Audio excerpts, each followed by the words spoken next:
My husband used videos of me cheating to expose my affair to my dad and exact his ultimate revenge. My lover got out of bed and went to his adjoining hotel room to get ready for the day. We always booked 2 adjoining rooms with a connecting door to avoid suspicion. It wouldn't be good if our affair was discovered. I was Dan's executive assistant, and we had worked together for over 2 years, being lovers for most of that time. Due to my role, we often traveled together across the country for meetings and conferences, giving us plenty of time together without raising eyebrows. I was married, and my husband stayed at home. My marriage was a fast wedding at 18 after I got pregnant by my high school boyfriend, Alan. When our parents found out, mine wanted me to adopt the baby, but his parents insisted we keep her and offered their help. Alan supported me through the pregnancy despite the judgment from others. After a difficult labor, we welcomed our daughter, Lauren, 2 days after my 19th birthday and decided to keep her. My parents nearly disowned me, so we moved in with Alan's parents, who helped raise Lauren.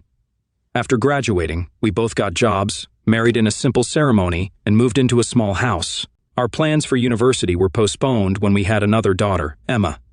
Over the next decade, with hard work and support, we both earned university degrees while working part-time and raising our daughters. Alan was very close to the girls, but my relationship with them was strained. We often fought, and I sometimes resented them, blaming them for the life I had to give up. After graduation, I became the executive assistant to Dan Johnson, the business development manager for a medical device company. I was 32, and he was 41.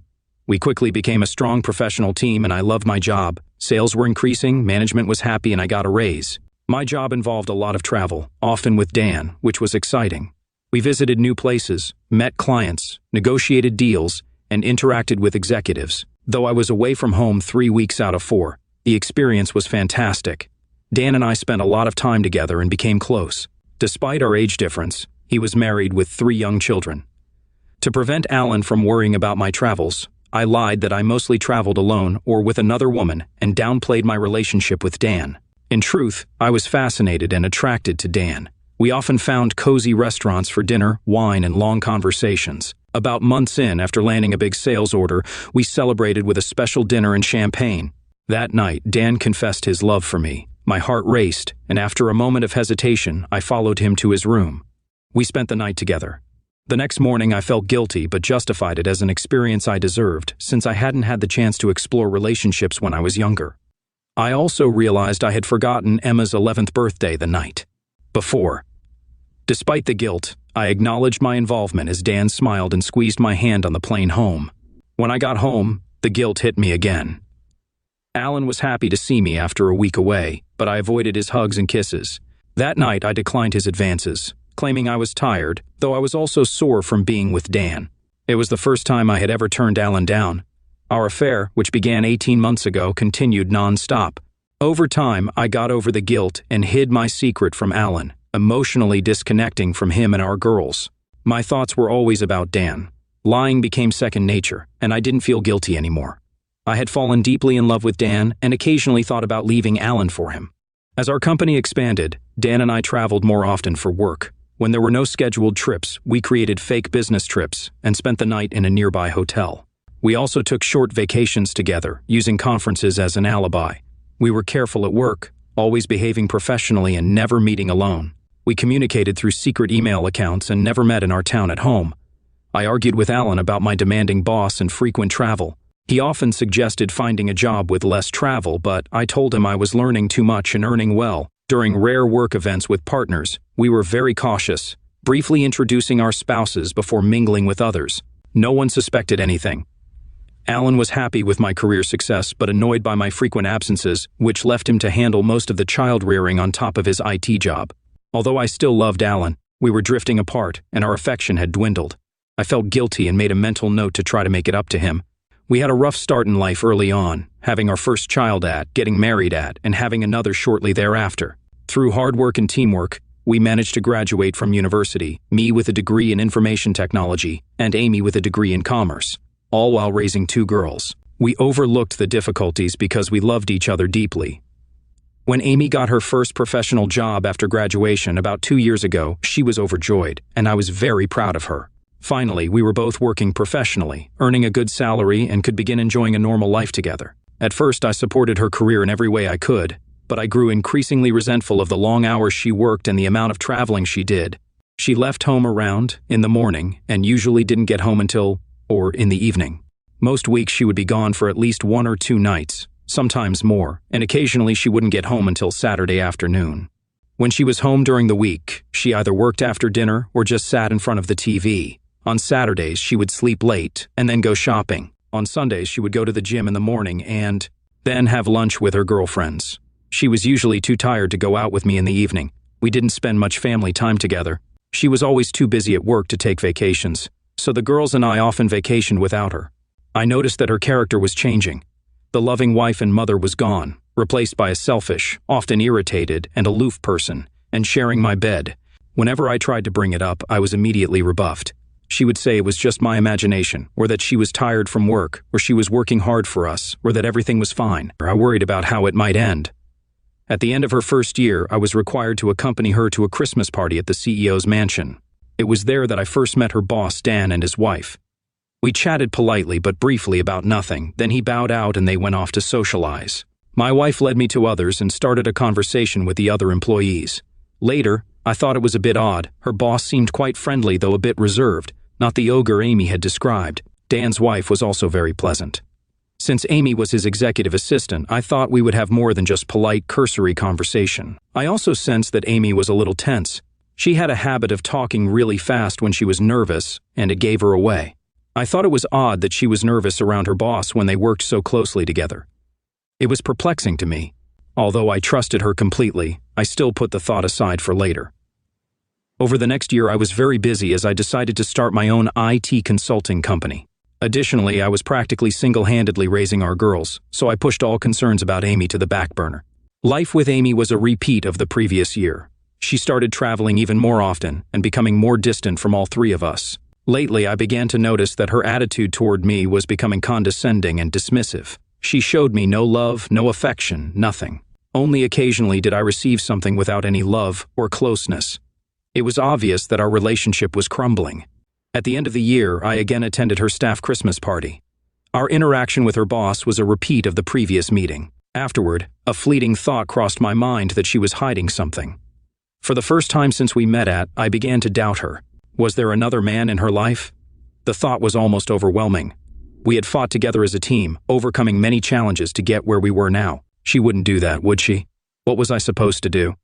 I didn't go to the extreme of hiring a private investigator or hacking into her computer, but I began to observe her more closely. I couldn't see anything out of the ordinary.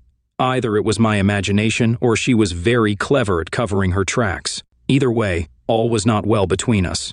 I guess I was just too busy to bother. Meanwhile, my girls were growing up rapidly. We spent a lot of time together and were very close, although, unfortunately, their mother had little time for them. Both girls were avid soccer players, so every Saturday morning during the season, I went to watch them play. It was the highlight of my week.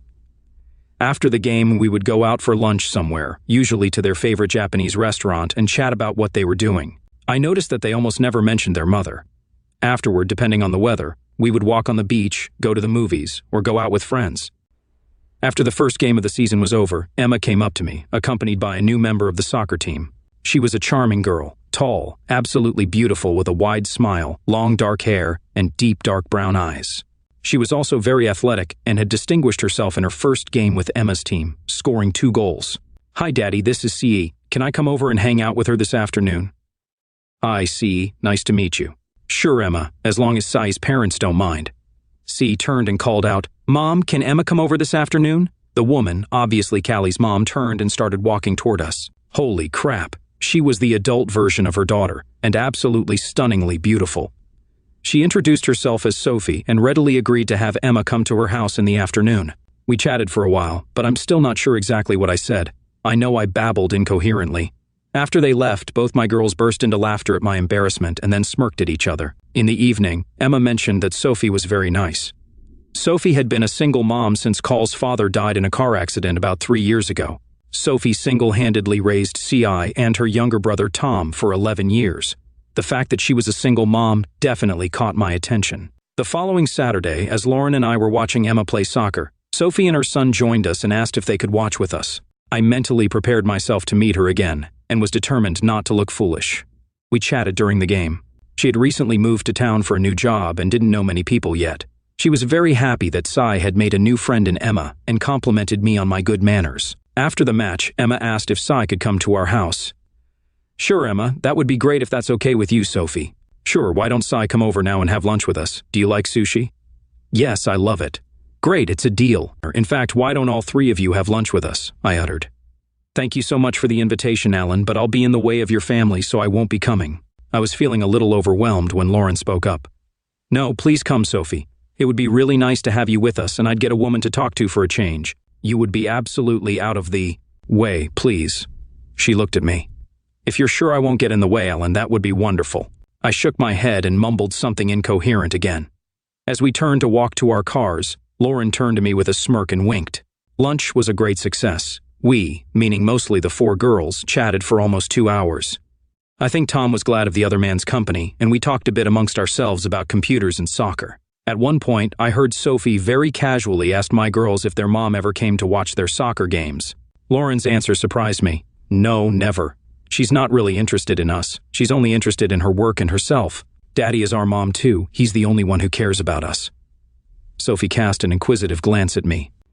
During the rest of the soccer season, we got into the habit of having lunch together after every game. Emma and Sai became close friends and alternated between our houses after the game and sometimes after school. Sometimes Tom would come over with his sister too, but more often than not, he wanted to spend time with me.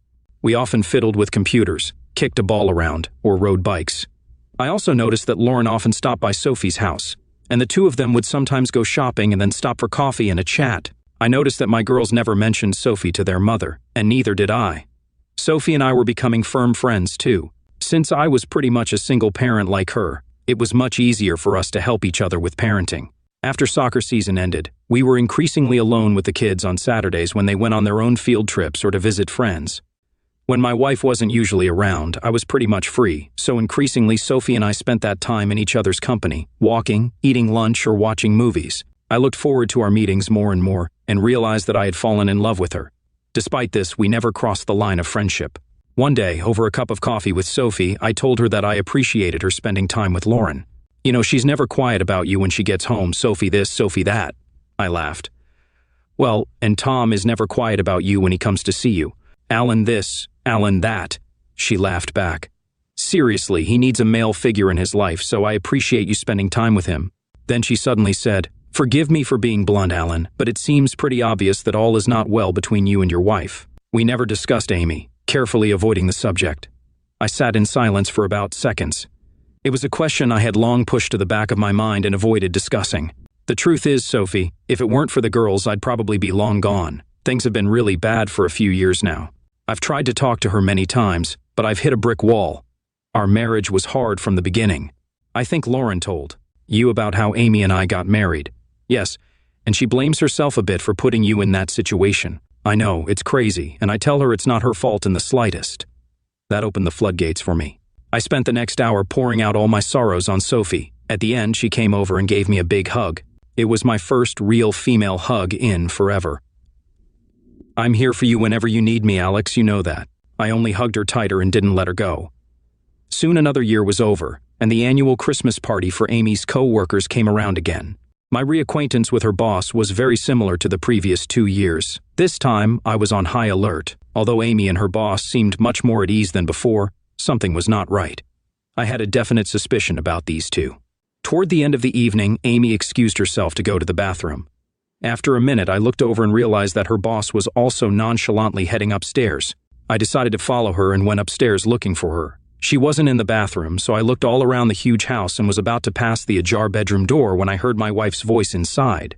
"Merry Christmas, dear," a male voice replied. "Merry Christmas, my love." I peeked through the crack of the door and saw Amy and her boss kissing passionately with their arms wrapped around each other. I quickly backed away in shock. I went downstairs pondering what to do.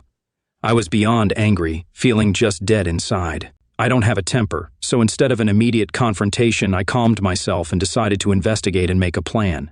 First, Amy returned shortly afterward, a little out of breath, and spent the rest of the evening pretending to be my loving wife. I, on the other hand, pretended that nothing had happened. By New Year's Eve, working while Amy slept, I hacked into her phone and laptop. Amy should have known better. Keeping evidence on your personal computer, even if it's well hidden, isn't very smart when your husband's occupation is computer hacking. My worst fears were realized. There was a trail of evidence in her work, personal, and secret email accounts. Amy was in a long-term affair with her boss that began over 2 years ago. I also discovered photos and videos showing the depth of her betrayal. From their email correspondence, I realized that Amy and Dan had even discussed leaving their partners to be together. She seemed interested, but her lover was more cautious. I really was a clueless husband. I installed a covert surveillance program on her phone and laptop. I could remotely monitor her every electronic and physical move if I wanted to. My marriage was clearly over. Now I needed to retain custody of my daughters and protect my business and finances. In the new year, I consulted with a divorce attorney. She told me that divorces are no fault, so you can't sue for infidelity. However, in a child custody case, once the children turn, they have the right to decide which parent they want to live with after the marriage breaks up. She also came up with a strategy to protect my company from financial payouts. Emma would turn 14 in 6 months. Until then, I could tolerate living with Amy, and that gave me time to prepare. I had to keep everything a secret from Amy. I told Sophie what I had found out and she cried. It was unexpected. I thought I should be the one most upset and in need of a hug. I held her for a while as she tearfully told me that her husband had been homicidal, driving with his secretary when she went through his belongings after his passway. She discovered that they had been having an affair. This made his loss even more difficult. When she recovered, we talked more, and I told her about my plans to leave Amy. She grinned and encouraged me to put my plans into action. I first convinced my wife that since we were both making good money now, we should sell our small house and rent a bigger place while we looked for our dream home. We would use the money from the sale to put a down payment on a new house. She readily agreed. Our house sold quickly, and we rented another place nearby. I was a tenant on a lease for only 6 months. I was very sick of sharing a bed with Amy when she was home. When we moved into the rental house, I got a bad cold. I used that as an excuse to move into the spare room so I wouldn't have to sleep with her. I never moved back in, and she never commented on it. Maybe she didn't notice, or maybe she just liked it. Then I talked my father, whom I also confided in, into starting a new IT company that he himself owned. I was his only employee. I then closed my own company and started running my business through his company.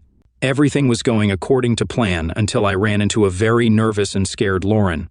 Lauren was dating her first boyfriend, and I immediately thought she was pregnant, just like what happened to her mom. Dad, this is hard for me to tell you, but Mom is having an affair with her boss. I was shocked that she knew and was speechless for a moment. Really, what makes you think that? Well, right after we moved, Emma and I went back to our old house to pick up some things she'd forgotten. Mom and her boss were there. Well, that's a little weird, but it doesn't prove anything, I said. I know about their affair, Lauren. I've known for a long time. Then why don't you do something about this cheating woman? Emma saw her too. Yes. I called out to Emma, who was hiding within earshot around the corner, and she bashfully entered the room. I hugged them both tightly. I knew how awful it was for them to see this, especially young Emma. Can you both keep a very big secret? They nodded. I plan on leaving your mom soon. I'm just waiting until Emma turns so you both can legally choose who to live with. They both shouted in unison. It won't be easy to keep this secret, but until then, we mustn't do anything to alert your mother. They smiled conspiratorially. Afterward, I asked Sophie to have a chat with Lauren. She had her first boyfriend now, and I didn't want her to follow in her mother's footsteps. Fortunately, Amy didn't show up often, so we could tolerate her occasional presence and keep our secret. We enjoyed it even more when she wasn't home, knowing that the end was near. We spent more and more time with Sophie and her 2 children, often having lunch at each other's houses or going out together. One Friday afternoon, when my wife was supposedly at a conference all weekend but was actually with her boss at the hotel, Lauren said, "Daddy, I'm going to babysit for Sophie today." Oh, really? What's she doing? Going to dinner with a guy at Brazier Paris, you know, that classy French restaurant in town? I immediately felt real jealousy and tried unsuccessfully not to show it. My daughter looked at me with a pitying expression on her face. "She's going on a date with you, you idiot. It's about time you two went on a proper date." "I've already made reservations, so call her now and ask her out properly," she said, holding out her phone to me. "What if she doesn't want to go on a date with me? We're just friends after all. I don't want her to feel awkward. How you ever managed to be smart enough to graduate from university is beyond me. Call her now." I called, and Sophie, judging by the sound of my voice, was absolutely thrilled and immediately agreed. Somehow I got the feeling that it wasn't a surprise. It took me 3 tries that night before my girls were satisfied that I was appropriately dressed for dinner. Just as I was about to leave, C and Tom walked in. In response to my perplexed look, Lauren said, "Oh, I forgot to tell you that they'll be spending the night here tonight. So don't worry about coming home late or not at all if you want." She smiled and handed me an already packed overnight bag. All of our children were obviously involved in a determined plot. When I arrived, Sophie met me at the door. Oh my God, she looked absolutely amazing. "Well, say something, Alan." "I can't. I have no words." "Do you like it?" she asked, twirling around. "Oh, much more than like it, Sophie. I had the best dinner of my life, and we had a wonderful time in each other's company." At the end of the evening, as we walked up to her front door, I said, "I know our children have arranged for me to stay the night, but you don't have to." She said, "Shh, I'm counting on you to stay," and led me inside and into her bedroom. I wasn't going to argue with that. We were a little shy and hesitant at first. I let out all my mental frustrations and felt like I had died and gone to heaven. The next morning, we heard the sound of lots of feet on the stairs, voices outside, and a knock on the bedroom door, which then opened. Lauren poked her head inside. "Good morning, you two. It's almost, and we got tired of waiting, so we came in. Breakfast will be ready downstairs in 20 minutes. Oh, and I'd ask if you had a good evening, but judging by the look on your face, there's no need." She grinned. Laughter was heard outside the door, and they all departed. "How did we manage to get such a wonderful group of children, Sophie?" The breakfast they made was delicious, and it was wonderful to spend it as a family. Later at home, I tried to justify myself to my girls for what had happened between Sophie and me. After all, technically, I had been unfaithful to their mother. They both just rolled their eyes and laughed at my awkwardness. "Dad, it's about time you were happy again. You're not married to Mom anymore anyway. She left you a long time ago. So, what are all you co-conspirators up to?" "Actually, we're all in agreement. Emma and I need a mother, and Cy and Tom need a father. You and Sophie are made for each other, so everyone wins. Even if I thought it was a good idea, Sophie might not." "Papa, truth. Even you should be able to tell how she feels about you and what she wants. Do I have any say in the matter?" "No, absolutely none, Daddy." From the looks on their faces, they were thoroughly amused by all of this. Now I was truly at the mercy of my daughters. A few days later, at dinner, when we were all gathered together, I announced that I intended to go house hunting the following weekend. Sophie asked what kind of house I was looking for. I wanted to be close to the beach, 2 stories with a large family room, a kid's escape room, a large backyard, and a pool. It should have at least 6 bedrooms in case my family ever grows, because you never know.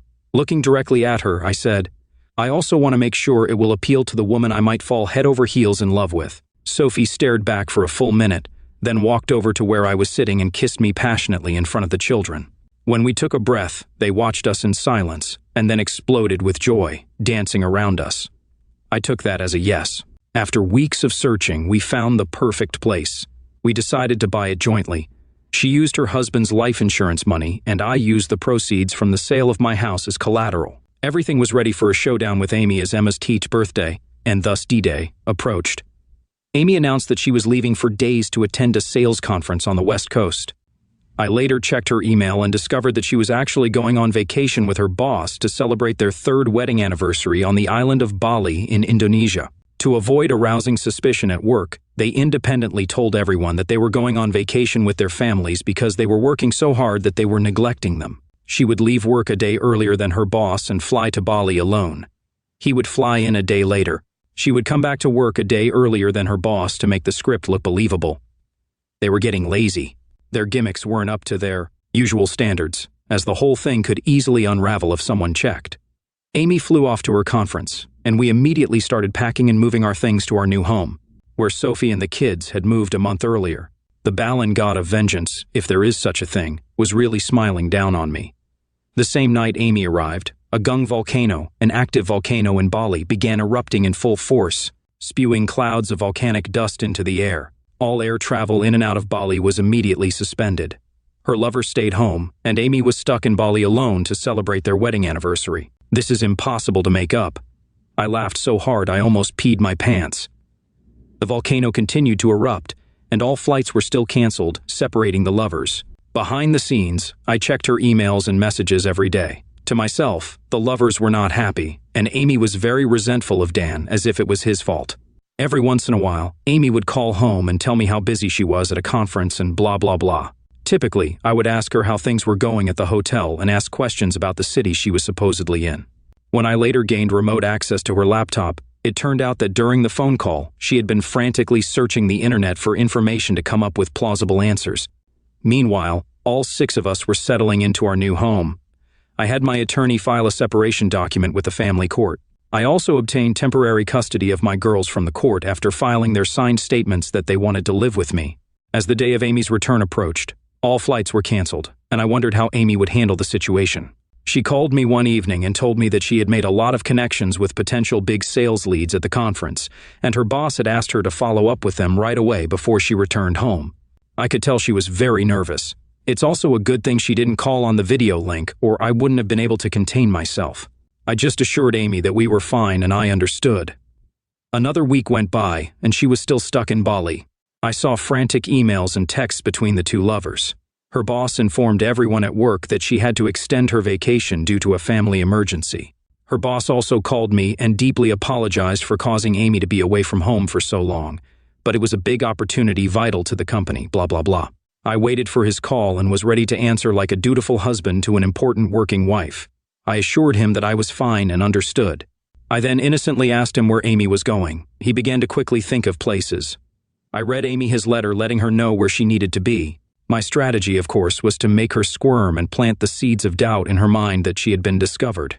I kept assuring my wife when she called that I understood everything, but kept asking her about interesting places in the cities where she was staying.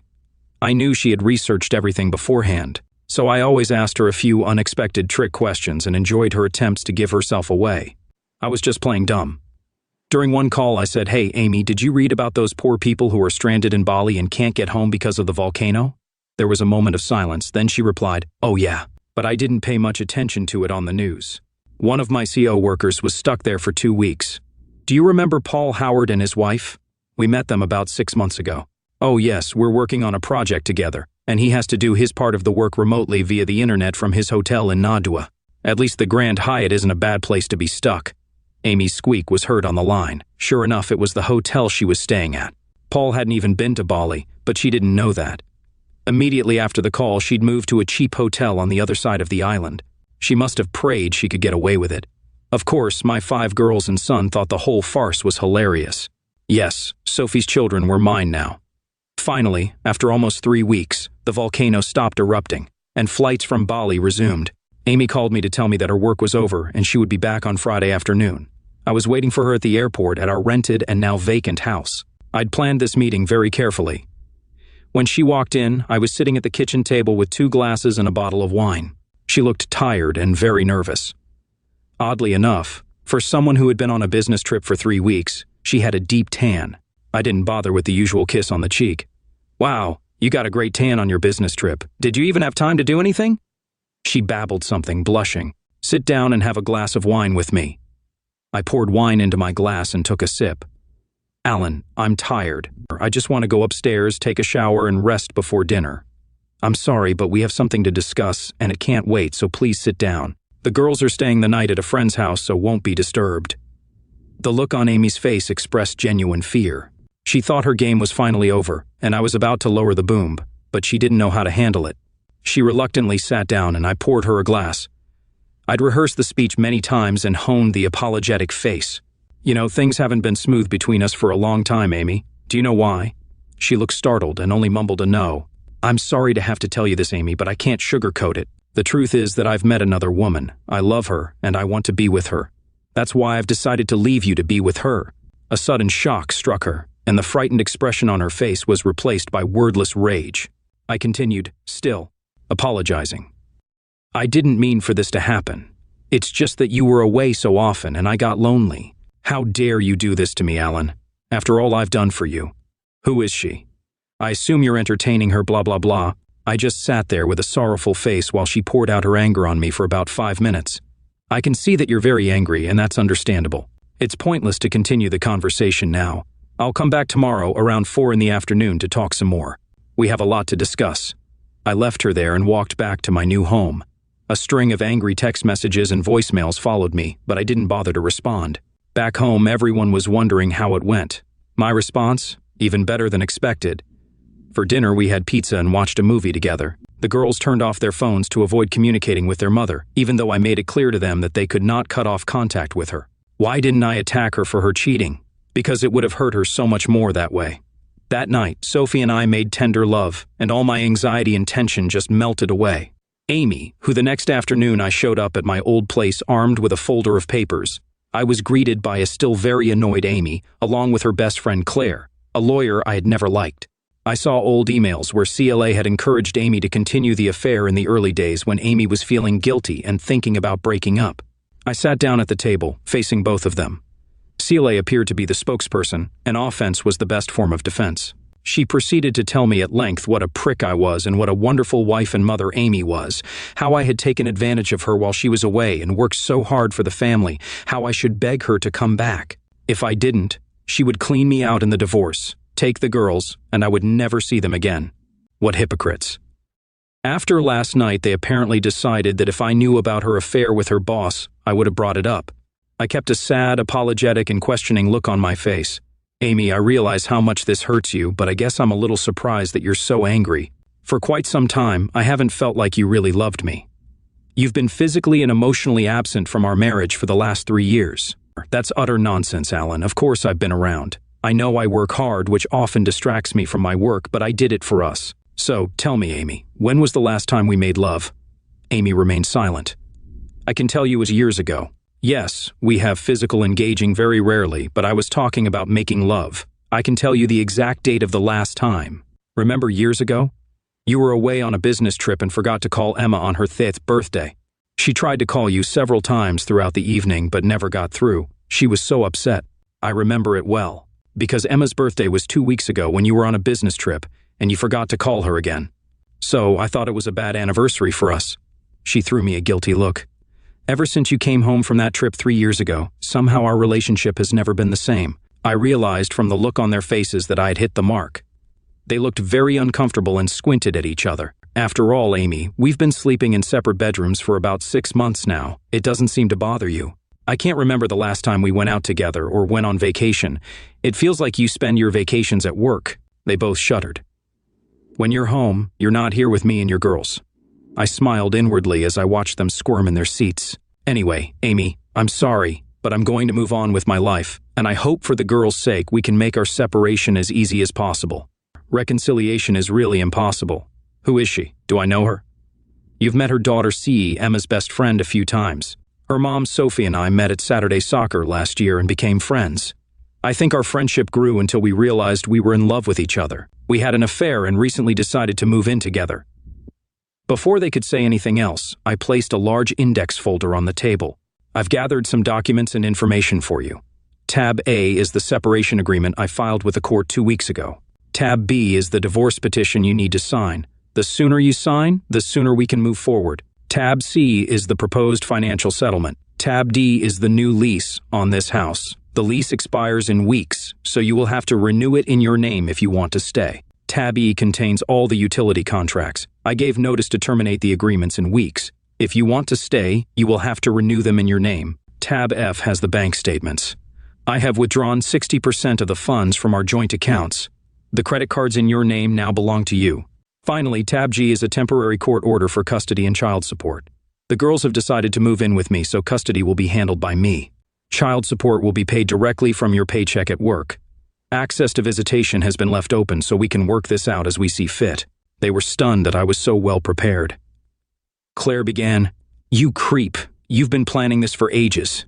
You're not going to get away with this. We're going to take your IT company, your girls, and your money." Well, yeah, I've been planning this since Christmas.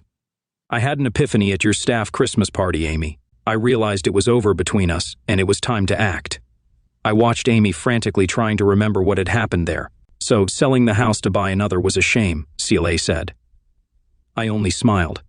As for screwing me, Claire, I don't have a company to take over. I closed it down a few months ago. I work for someone else now. I bought a new house for Sophie to live in after I filed for legal separation, so it's not an asset to our marriage. Since I have legal custody of the girls, I can use 60% of the money from the sale of the house to buy a new home, so I'm not sure what you can really do. Claire, by the way, if you research state laws, you'll find that once the children turn 14, they can choose who they want to live with. They chose me. You really are nothing, Alan. I bet you poisoned the girls' minds against Amy. I wouldn't do that. I'm not such a scoundrel. Anyway, even if I thought I should poison them, it wouldn't have been necessary. Amy did it herself, having neglected them for the last 3 years. You have a lot of work to do with them, Amy, to get them back. It's important for their well-being that they have a good relationship with their mother. She hasn't neglected them. She's a good mother. It's not what they think, Claire. She's been virtually absent from their lives for years. Amy, ask yourself who feeds them, who takes them to sports, who makes their school lunches, who helps them with their homework, who buys them clothes, who always remembers their birthdays and buys them presents, who goes to the movies with them, who do they go to with problems, who help them get through their first period, who gives them love and affection. I could go on and on. Well, Amy fell silent. It was obvious that she was having a hard time digesting what had happened. The girls asked me to see if you would meet them tomorrow morning at 10 a.m. at the Beachside Cafe. It was actually my idea since they really don't want to meet you. I'll tell them it's okay. She only nodded. I left them both and went back to my family. The next day, the girls told me that Amy kept bad-mouthing me and demanding that they live with her. Eventually, the girls excused themselves to go to the bathroom and just quietly left. I couldn't understand why she wanted to make up. She had been indifferent to me for years. Maybe I was just a convenient babysitter and housekeeper for her. When Alan told me he was leaving for another woman, I was in complete shock. I thought he loved me. Despite several attempts to reconcile, he wanted nothing to do with me, and we only communicated when exchanging our daughters for visits. My girls were openly hostile, making visits unpleasant. They would happily run to their new stepmother, which infuriated me. Eventually, I told them not to come unless they wanted to.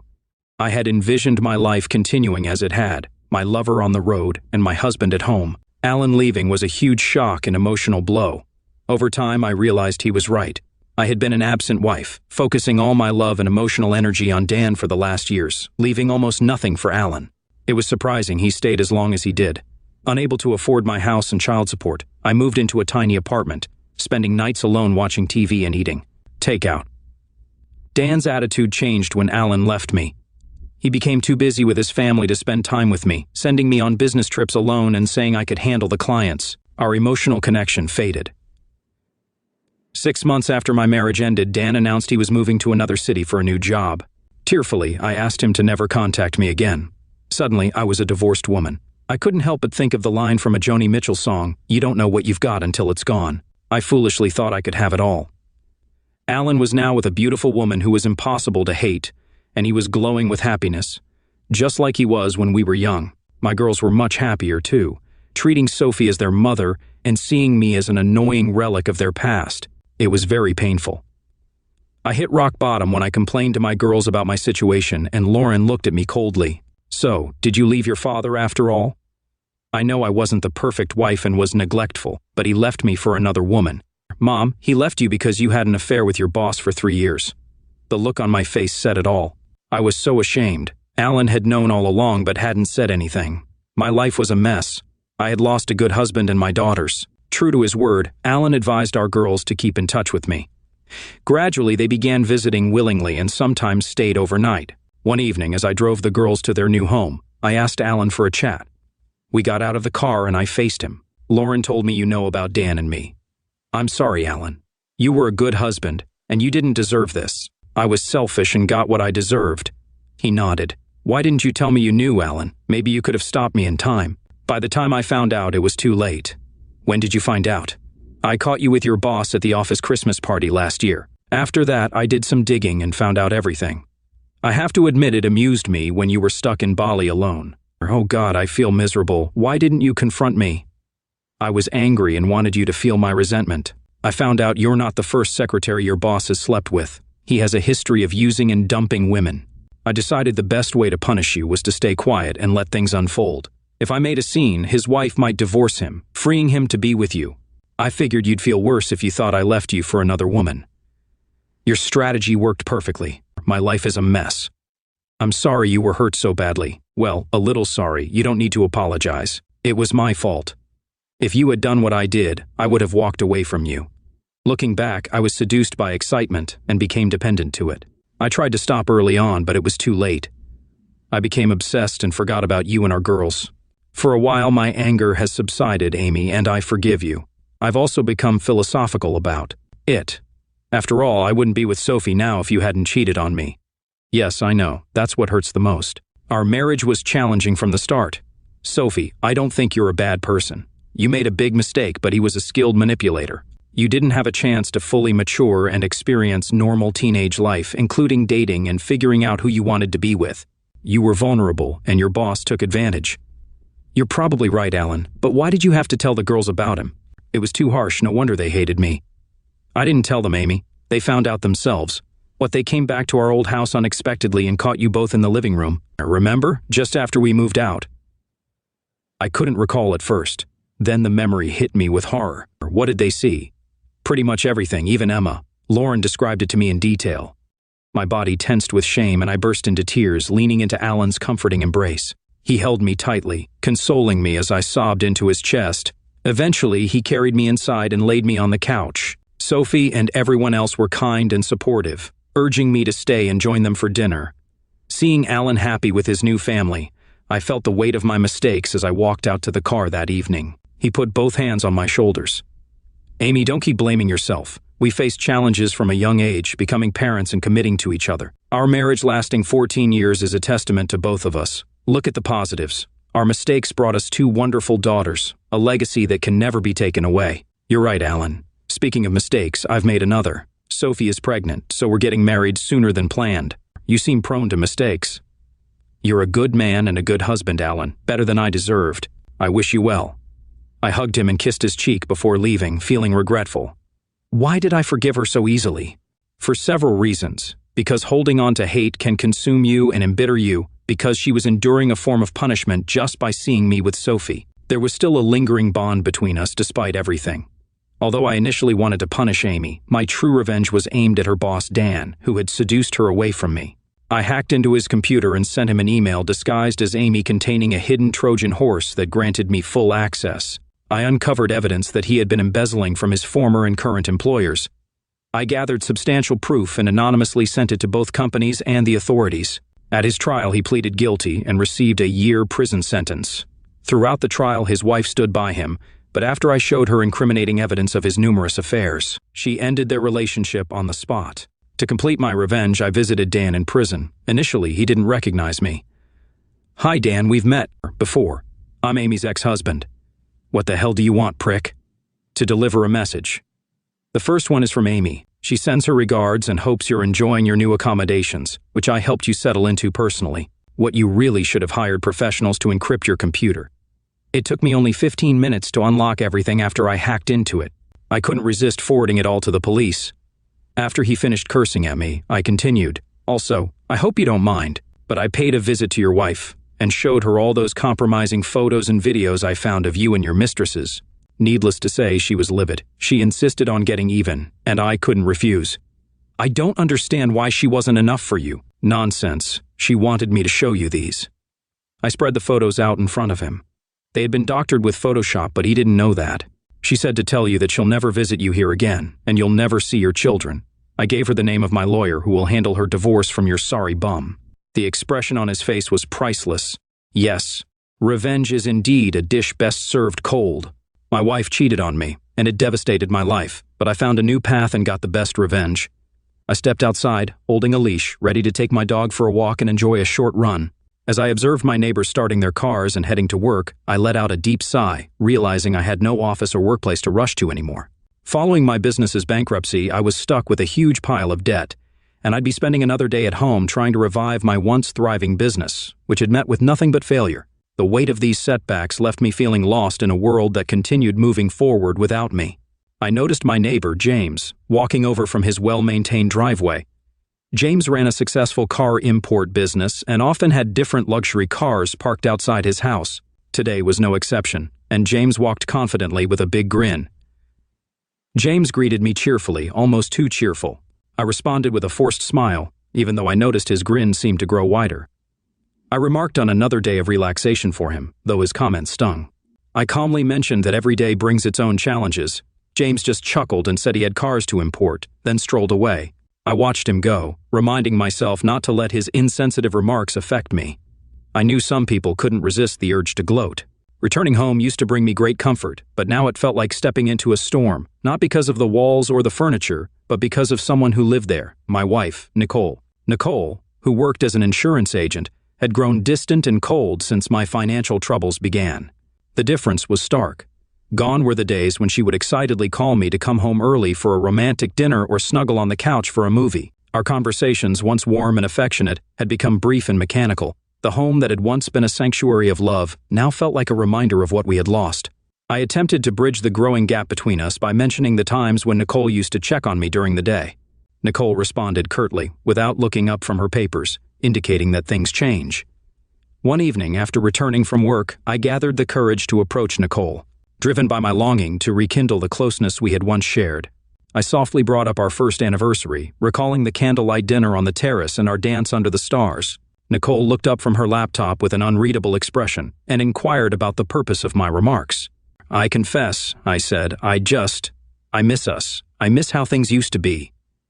She audibly sighed, closed her laptop, and explained that she didn't have time for this at the moment, as she was swamped with work. She emphasized that being at home didn't grant her the luxury to sit around and reminisce.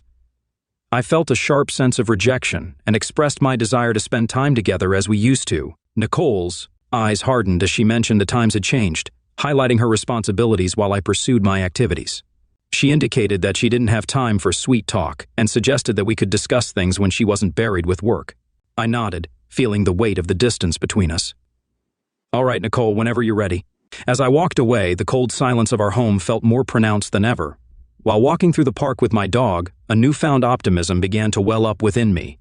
Despite the failure of my business, I realized it was just one obstacle in the grand scheme of life.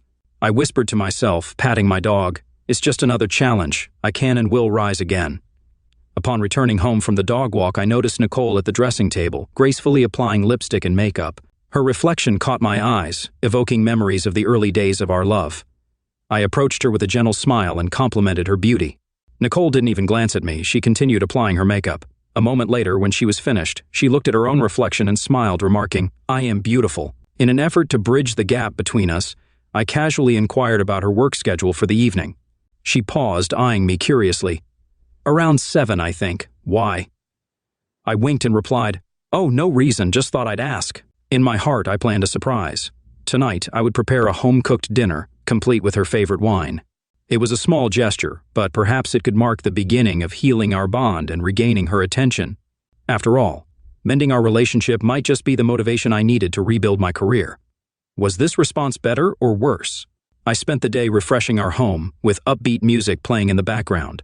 I wanted the atmosphere to radiate warmth and welcome for Nicole's return. With every clean surface, washed dish, and empty trash, I felt a small sense of accomplishment. After making our home shine, I headed to the grocery store to gather ingredients for the evening's dinner. As an afterthought, I decided to visit the wine store to get Nicole's favorite wine. Upon entering, the familiar doorbell chime greeted me, and Pam, the saleswoman, recognized me with excitement. Pam greeted me, saying it had been a while and asking how I'd been. I gave a half smile and replied that I had had better days but was getting by. I inquired if they had a bottle of the rose wine, to which Pam playfully raised her eyebrows and teased about planning a romantic evening at home. I chuckled, attempting to sound nonchalant, and confirmed that it was something like that. I mentioned that Nicole had been there about an hour ago and had picked up a bottle of the same wine. Pam seemed to realize she might have said too much, and she stammered, suggesting that maybe Nicole was planning her own surprise. Clearing her throat, she efficiently wrapped the bottle for me, hoping to change the subject. As I headed home, my hopeful mood was replaced by a swirl of thoughts. I contemplated the possibilities. Could Nicole also be preparing a surprise for me? But why would she buy the wine in the afternoon? I gripped the steering wheel, a mix of anticipation and anxiety taking hold. I decided not to jump to conclusions. One thing was certain, I'd find out soon. Pulling into my driveway, I took a deep breath to calm my racing thoughts and set to work. The aroma of the dinner I'd prepared filled the house, offering a temporary distraction from my swirling thoughts. I glanced at the clock, 7:45. Nicole was usually punctual. Maybe her work held her up, I tried to reassure myself, but a nagging feeling lingered. Sitting in our dimly lit dining room, the table set for 2, I occasionally checked my phone, hoping for a call or a message from Nicole. The house remained quiet, except for the soft ticking of the wall clock. Each passing moment heightened the mystery of Nicole's plans. Finally, around 8:30, my phone rang, and I recognized Nicole's ringtone. I answered quickly. "Hey?" Nicole's voice came through, rushed and slightly breathless. "Hey, babe, where are you?" I asked, masking my concern. "I'm so sorry, Robert," she replied hurriedly. "An unexpected business trip came up and I couldn't turn it down. My boss insisted." I tried to digest the news. Oh, okay, but can't you leave in the morning or something? I'm actually already on my way there. She sighed and added, It's a significant opportunity, could open some doors for me. I took a deep breath. I wanted to be understanding, especially considering my recent setbacks. I understand. I wish you had told me sooner, though. I know, Nicole replied, the rush in her voice evident. Everything happened so fast. I really have to go, Robert. I looked at the beautifully set table and the dinner I'd prepared. All right, take care, Nicole. Call me when you can. Nicole's voice softened. Okay, I will. I'll be back soon. Bye. And by the way, I don't know how long it's going to last, maybe like 2 weeks or so. As the call ended, I sank into a chair, my shoulders slumping under the weight of the evening's turn of events. I struggled to piece together the puzzle of my thoughts. The unexpected business trip seemed plausible, but the earlier wine purchase kept bothering me. Maybe she simply wanted to unwind during her trip and didn't mention it. I tried to rationalize, attempting to push aside the cloud of doubt forming in my mind. I took a deep breath, urging myself to focus on the present. Right in front of me was a delicious meal, and I was reluctant to let it go to waste. With renewed determination, I served myself some food and moved to the living room. The soft glow of the TV filled the room as I switched it on. The familiar sounds of a game in progress greeted me. I decided to immerse myself in it, temporarily pushing aside my concerns, or sometimes a little. Distraction was all I needed to find clarity. I relaxed on the couch, thoroughly enjoying the game's excitement. An occasional chuckle escaped my lips, indicating my genuine amusement. When my glass ran dry, I strolled to the kitchen for a refill. The evening's anxieties began to fade, replaced by a warmer, lighter feeling. As I passed the study, an unexpected light caught my eye. The computer screen was illuminated, something that typically happened when notifications came in or if it was disturbed. Curiosity got the better of me, and I stepped into the study, switching on the overhead light. I mused to myself that maybe someone had left the computer on after having one too many drinks, but just as I was about to leave, another noise from the computer halted me in my tracks. A small pop-up in the screen's lower corner grabbed my attention, displaying the message. Photos successfully synced. With raised eyebrows, I approached the computer and clicked on the notification.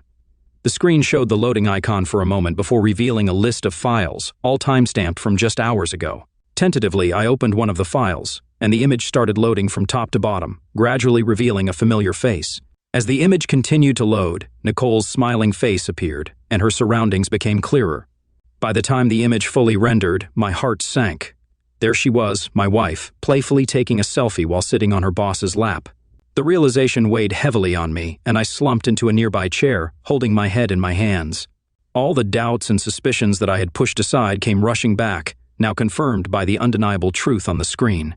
The room seemed to close in on me as I stared at the image, the playful glint in Nicole's eyes, the familiarity with which she leaned into her boss.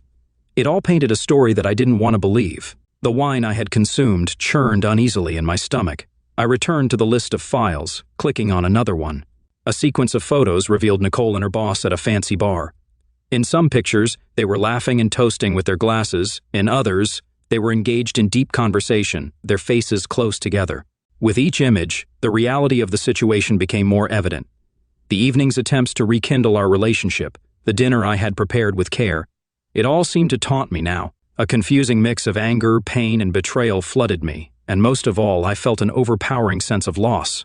I got up and returned to the living room, no longer interested in the wine I held. I was now looking for something stronger. With a light drizzle outside, I put on my coat and headed out slowly. I made my way to the liquor store. As I walked, my heart ached with pain. I could feel myself shattering into numerous pieces. Memories of the joyful times I shared with Nicole replayed in my mind, but now they were tinged with sadness. The question, why, echoed repeatedly. Why did Nicole grow distant? Was it because I had failed as a provider? I remembered the times when my business was thriving, when we both had big dreams. I had once enthusiastically promised Nicole the latest Mercedes, a symbol of success and luxury. But I never followed through on that promise. Could that unkempt promise be a part of why she distanced herself, or was it something more? It was hard to pinpoint one reason. Perhaps it was a combination of many small things, overlooked moments, and unspoken emotions. All I knew for certain was that our relationship had changed, leaving me with a profound sense of loss and confusion. I entered the store, rainwater dripping from my face and soaking my coat. Pam, upon recognizing me, noticed the fading smile on my face and paused for a moment, searching for the right words. "Hey, Robert," she began gently. "Having a tough day?" My voice was low, almost a whisper. "Whiskey, please." Pam, perceptive as always, sensed that something was amiss. "Are you sure about that? You know, if you need someone to talk to." But I simply shook my head, interrupting her. "Just the whiskey, thanks." I took the bottle, offered a brief wary smile, and left the store. I didn't wait until I got home to open the whiskey. After a few swallows, the world began to spin. The drink heightened my emotions, breaking down my usual defenses. Stumbling a bit, I began speaking louder to strangers passing by. "Hey there," I slurred, pointing at no one in particular. "Do you know my wife? She's off somewhere, having the time of her life with her boss, and here I am, celebrating." I laughed bitterly, my words dripping with sarcasm. "Yep, a one-man party, that's me." As time passed, my speech became increasingly incoherent. I began to sing fragments of a song that had played in my home earlier, the same song meant to accompany a romantic dinner for two. My voice wavered, sometimes staying on key, other times going entirely off tune. The sadness in my rendition was palpable, the melody mirroring my broken heart. Stumbling along the sidewalk, I realized I had lost my whiskey bottle. Thinking I had finished it, I decided to return to the store for another. As I swayed and muttered to myself, I reached into my pocket for money, but it was nowhere to be found. It was then that I noticed an older man nearby, watching me with a mix of concern and curiosity. I raised my voice and my words slurred together as I confronted the old man, asking if he had something to say. The elderly man, wearing glasses and carrying a worn-out backpack, appeared surprised by my aggression at first. However, my tone quickly shifted from confrontational to desperate.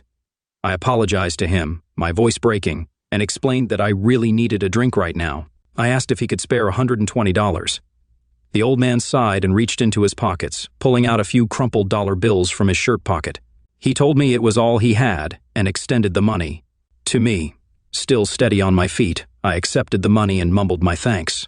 Then I suggested that he join me for a drink, but the old man gently declined, expressing concern that I had already had enough. I was about to respond defiantly when my stomach turned, and I vomited onto the pavement. The mist had soaked everything around, and the cold was settling in. Wet and disoriented, I leaned against a brick wall with my eyes closed, trying to catch my breath. The old man observed with a furrowed brow, expressing worry. He prodded gently, asking if I lived nearby. In my hardly coherent state, I simply murmured that I wanted to sleep. Surveying the nearly deserted street, with the dim light from a nearby lamppost casting long shadows on the wet pavement, the old man expressed concern that it wasn't a suitable place to sleep, especially in such weather conditions. He mustered his strength and helped me to my feet, taking most of my weight. Encouraging me, the old man led me toward a nearby bridge. Below the bridge, hidden from the rain and prying eyes, was a small makeshift shelter that served as the old man's temporary home. It was constructed from discarded materials and tarps, offering limited comfort, but at least it was dry and relatively warm. I stirred awake, the soft chirping of morning birds filling my ears. My surroundings seemed unfamiliar, a murky haze blurring my vision. My skull throbbed with pain from the previous night's excesses. I winced as I tried to make sense of where I was. The dim light revealed a simple wooden shelter. With a groan, I pushed back the curtain and stepped outside, attempting to orient myself. Next to a gentle river, an elderly man sat calmly, casting his fishing line. His posture remained relaxed, and his hands displayed steadiness despite the evident marks of time on his skin. Cautiously approaching the man, I greeted him with a questioning look. He responded with a knowing smile and remarked that it took me a while to wake up and that we had a bit too much fun the previous night. Momentarily taken aback by the man's warmth, I stammered, expressing my lack of memory regarding how I ended up there. The man, named Jim Hughes, chuckled and explained that I had consumed too much alcohol the night before, leading to me passing out on the pavement. He mentioned that it didn't feel right to leave me there, so he brought me to this place. My cheeks reddened with embarrassment, and I thanked Jim while expressing my hope that I hadn't caused any trouble. Jim leaned back, and the sun reflected off his aged eyes as he admitted that I had been a bit loud, particularly in my shouts about my wife. Feeling the weight of the previous night's events, I apologized and explained that I'd been going through a tough time lately. Jim's gaze softened, and he offered comforting words, mentioning that he had been in a similar situation, experiencing grief and feeling lost. He shared some wisdom, stating that pain has its own way of healing and that time can help. Jim suggested having breakfast for the moment. Without hesitation, I blurted out a request for something to drink, citing the splitting headache I was experiencing. Jim chuckled, showing he'd already anticipated this, and soon the delightful aroma of simmering fish soup filled the air. I watched as Jim skillfully prepared the meal, and I couldn't help but express how heavenly it smelled. Jim replied with a wink, attributing it to an old family recipe perfect for mornings like these. As we enjoyed the warmth and flavor of the fish soup under the open sky, Jim took a moment to offer me some advice. I sighed and expressed my understanding of the need to avoid letting alcohol control one's life. Jim looked at me, his gaze pausing for a moment, and shared his perspective, mentioning that life is complex, and that sometimes it's best to let go and move on, particularly if someone has wronged you. I sensed a touch of sadness in his eyes, but refrained from delving further into the subject. Instead, I thanked Jim for everything and mentioned my intention to head home. As I prepared to leave, I noticed some intricately carved wooden figures and objects outside the shack. Impressed, I asked if Jim had made them. Jim's eyes sparkled as he confirmed that he had crafted them, explaining that they were a piece of his past life that he still held on to and that woodworking brought him peace. I expressed my admiration, complimenting his talent. A smile blossomed on my face as I continued my journey home, hinting at newfound hope and a fresh start. Upon arriving home, I rushed to my computer and became determined to reach out to local furniture stores in the following days, pitching my ideas with enthusiasm. 1 week later, filled with hope and determination, I retraced my steps to Jim's riverside shack. I expected to find the elderly man there, but only Jim's backpack and jacket lay near the dwelling, as if he had just stepped away. Confusion clouded my thoughts. Where could Jim be? I scanned the surroundings, but the old man was nowhere in sight. Maybe he's out fishing or gathering wood, I thought, considering coming back the next day. As I started my journey back, a small, sharp stone found its way into my shoe. Each step grew increasingly uncomfortable, like an incessant itch I couldn't scratch. I let out a sigh of irritation and found a flat spot to sit down, eager to remove the annoying intruder. However, as I lifted my shoe, my eyes darted past it to a lone figure standing perilously close to the edge of the bridge in the distance. Panic gripped me. The scene looked all too familiar. Without a second thought, I quickly put my shoe back on, not even bothering to tie the laces. I shouted with desperation as I saw the person too close to the edge of the bridge, fearing the worst. I hoped that with each rapid step I could reach them in time, praying they would hear me and step back to safety. My feet thudded against the wooden planks of the bridge, and as I got closer, Jim's figure became clearer. Initially relieved to find my friend, my smile disappeared when I noticed a coiled rope on the ground next to Jim, replacing my relief with gut-wrenching fear. Jim's eyes, filled with pain and unshed tears, met mine, conveying the despair that words couldn't express. Without hesitation, I approached Jim with slow and deliberate movements, careful not to startle him. I reached out and put an arm securely around his shoulders. We stood there together, two souls on that bridge, sharing a moment of raw vulnerability. I tightened my grip, feeling Jim's body tremble as his tears finally flowed. I pulled him into a tight embrace, the weight of the moment pressing down on us both. "It's okay," I murmured softly into Jim's ear, my voice steady and reassuring. "I'm here. We'll face this together." Sitting side by side on the bridge, Jim slowly began to share his story with me, unraveling the threads of his life step by step. He began by mentioning his service to the country and his job at a food processing plant, emphasizing that it may not have been glamorous, but it was honest labor. Jim's voice carried a weary tone as he recounted his journey, mentioning that he had secured a small apartment and had done everything he could to provide for his daughter, who meant the world to him. The weight of his memories was palpable as he rubbed his forehead. He continued, explaining that he lost his job when the plant downsized and missed a rent payment, leading to his eviction just a week later. Jim expressed how he had felt like he had nothing and no safety net, with pain etched in his eyes. Jim continued his story, describing how it had felt like every door was closing on him. He mentioned returning to his hometown with the hope of better luck but faced difficulties due to his lack of a permanent address. Even job interviews ended in rejection because of his history of job loss. Jim looked down and fidgeted with his hands, conveying his anguish as he recounted how he was picked up for sleeping in places he shouldn't have been and fell seriously ill. He shared the scarcity of assistance and how he eventually found refuge in a friend's van, which was temporary. He mentioned stumbling upon the shack by the bridge, which had become his makeshift home. He let out a heavy sigh, expressing that the most painful part had been knowing his daughter was out there, thinking her father had abandoned her. Jim had been deeply despondent, feeling lost and without any hope for a brighter future. He had reached the bridge in a state of despair. My heart unexpectedly went out to Jim, this elderly man with his gentle demeanor and genuine smile. He stirred a protective instinct within me. As we walked back to the shack together, I spoke with genuine warmth, telling Jim that life had thrown some hard punches his way, but he was not alone in this battle anymore. Jim's eyes glistened with a mix of gratitude and astonishment. My mind raced with possibilities. I had a vision, and Jim possessed the skills. So I proposed to Jim the idea of partnering with me in starting a small furniture business. possibly beginning with crafting cradles. Jim looked taken aback by the unexpected proposal, but slowly a glimmer of hope began to shine in his eyes, a light that had been missing for a long time. He asked hesitantly if I would trust him with that endeavor, to which I replied confidently that I wouldn't have offered if I didn't. Over the following 2 weeks, the garage at my house echoed with the sounds of sawing, hammering, and laughter as we skillfully crafted exquisite wooden cradles. Each piece carried a story of hope and fresh beginnings. Jim became more than just a guest in my home. We shared meals, stories, and dreams, becoming like family with each passing day. I loaded the beautifully crafted wooden cradles into my truck and headed to the local furniture stores. The cradles immediately caught the attention of store owners with their intricate designs and expert craftsmanship. When one store owner inquired about the craftsman, I proudly told them about my friend Jim, emphasizing his remarkable talent. It didn't take long for the cradles to gain popularity. Customers appreciated their uniqueness and the exceptional craftsmanship that went into each piece. Word spread, and soon more and more stores were reaching out to me and Jim with orders. One day, my smartphone displayed my wife Nicole's name, filling me with anticipation and memories. In a brief conversation, Nicole mentioned a delay and the possibility of an extended trip abroad. When I inquired about what was going on, there was a moment of silence, followed by Nicole clearing her throat. She then explained her urgent need for a loan.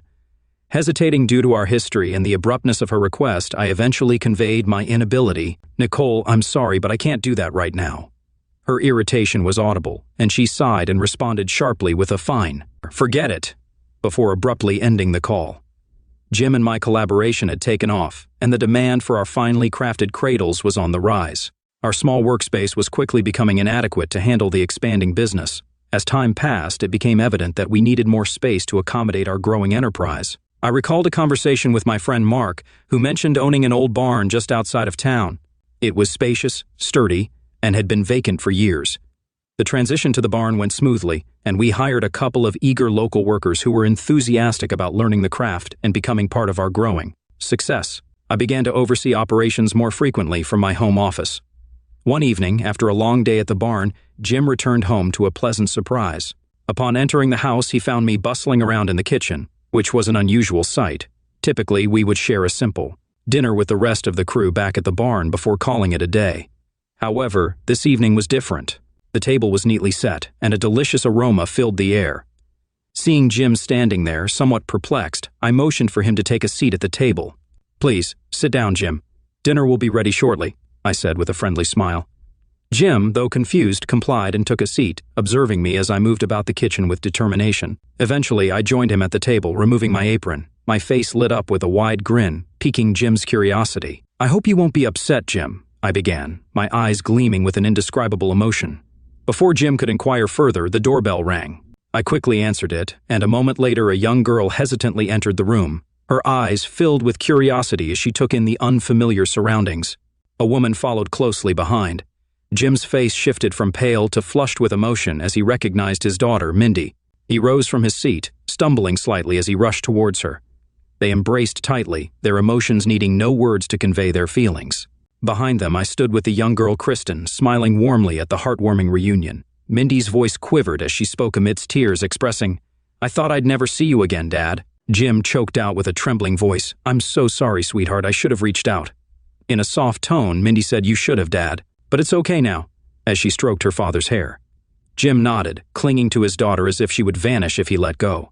He then looked at Kristen and then at Mindy, slightly confused. Mindy laughed and informed him, "That's Kristen." Jim gazed at his granddaughter, a lovely little girl he had only seen as an infant in pictures. I clapped my hands gently, drawing their attention, and informed them, "Well, everyone, dinner is ready. Please, come to the table." As they gathered around the table, Mindy shared her struggles of the past month. Her obsession with finding her father had strained her relationship with her husband, ultimately leading to their separation. It had been a challenging journey, but at that moment, with her father by her side and new friends around, Mindy felt a sense of peace and closure she hadn't experienced in a long time. The warmth and laughter in my home multiplied with Mindy and Kristen's presence. They added a delightful energy that I recognized was healing for me. I invited them to stay, knowing how much it would help my friend rebuild the lost bond. One evening, while engrossed in paperwork in my home office, the main door squeaked open. It wasn't Jim or Mindy, and I knew this because they always announced their return cheerfully. Glancing out, I saw Nicole. She appeared weary, with slumped shoulders and dark circles under her eyes. She sighed, dropped her bags, and stretched.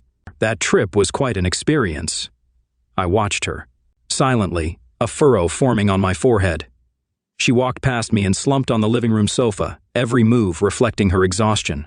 Taking a deep breath, I approached her. I hesitated for a moment before sitting beside her, maintaining a bit of distance. Nicole glanced at me, trying to gauge my feelings. Look, Robert, I know things have been complicated, but... I raised a hand, interrupting her. Did you have your phone sync turned on? I asked, my voice low. Nicole looked puzzled, but realization soon crossed her face, her eyes widening in shock. I swallowed hard, holding back my emotions. I saw the pictures, Nicole. I didn't need to see more than a few to understand. She moved closer, desperation in her eyes. Robert, please listen. It's not how it seems. We were just... I stood up abruptly, cutting her off.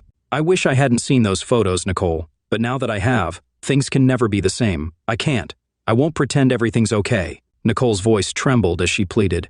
Robert, just give me a chance to explain. I shook my head. I think it's best if you leave, please. Nicole's tone escalated, her frustration evident. So, this is it? You won't even hear me out? Fine, leave. But just remember, no one will ever stand by you the way I did. No one will love you like I did. The sound of the front door creaking open interrupted the tension in the room. Jim, having just entered, froze, realizing the gravity of the situation. He decided to give them some privacy and quietly retreated, gently closing the door behind him. Nicole's demeanor shifted as her attempts to assert herself failed. She appeared genuinely remorseful. Robert, I'm truly sorry, she whispered.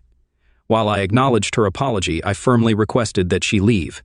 As Nicole exited, a cheerful Kristen was playing on the lawn. She spied me and rushed over, hugging my legs tightly. The innocent embrace seemed to emphasize the contrast between the past and a potential future. Nicole watched, taking in the scene. A pang of realization struck her. Perhaps someone else would indeed offer me the love and respect I deserved, something she had been unable to provide. Welcome back to the Cheating Tales Lab. First of all, a huge thank you for helping us reach 5,000 subscribers. Thank you all for your amazing support. To celebrate, we're launching our second channel, Infidelity Tales Lab, where you'll get one-day early access to all our stories plus exclusive, original cheating wife stories you won't find anywhere else. You can subscribe now by clicking the link in the description or the pinned comment, or simply search for Infidelity Tales Lab on YouTube. Don't miss out. Subscribe and listen to exclusive stories. You won't regret subscribing. Now let's begin the story. Blake Kerr's steady hands, which had just performed a complex 16-hour heart surgery, gripped his car keys as he pulled into his driveway. The respected cardiothoracic surgeon had left Memorial Hospital early, his mind focused on completing the mounting paperwork from his latest procedures. The evening shadows stretched across his upscale home as he entered silently, his surgeon's instinct for quiet movement serving him well. As he approached his study, Patricia's voice drifted down from their bedroom, her tone carrying an unfamiliar note of calculation. Mom, I've got it all planned out. Patricia's words sliced through the quiet house. Blake froze, his hand hovering over the study door handle. Something in her voice, a smug satisfaction, made him pause. Once he's done paying for the kids' college, I'm filing for divorce. Patricia continued, each word driving an icy spike into Blake's chest. Then I'll accuse him of domestic crime and live with Casey and the kids from his money. Blake's world tilted on its axis. Casey Dawson, the tennis coach, the man who had been spending an inordinate amount of time with his wife under the guise of improving her serve, the mysterious text messages that made Patricia smile secretively, her sudden dedication to fitness that had her spending hours at the tennis club. The pieces clicked together with the same precision Blake used in the operating room. Late-night tennis meetings, hushed phone calls, the way Patricia's eyes would light up at the mention of her training sessions. A lesser man might have burst into the room, confronting his wife in a rage. But Blake Kerr hadn't become one of the country's top cardiothoracic surgeons by acting on impulse. His mind, trained by years of high-stakes surgeries, was already analyzing, planning, preparing. Without making a sound, Blake retreated to his study. His movements were deliberate, controlled, the same way he handled a scalpel during a critical procedure. As he sat behind his desk, his expression remained neutral, but his eyes had taken on the focused intensity his surgical team knew well. Patricia's voice continued to float down the hallway, discussing the details of her betrayal with her mother, unaware that her carefully constructed plan had just begun to unravel. The following days saw Blake operating with the same precision he used in surgery, but this time, his careful cuts were designed to expose his wife's deception. Every movement was calculated, every reaction measured. During breakfast, Blake maintained his usual routine, scanning medical journals while sipping his coffee, seemingly oblivious to Patricia's poorly hidden smirks at her phone. His phone, however, was quietly recording every conversation, every subtle interaction. At the hospital, Blake threw himself into preparing for a groundbreaking heart surgery. The procedure, if successful, could revolutionize treatment options for dozens of patients. His colleagues noticed his increased focus, attributing it to the high stakes evident in their forced smiles. Jay Fuller, Blake's longtime friend and fellow doctor, approached him at the club bar. "Hey, Blake. Patricia mentioned she'd be late tonight.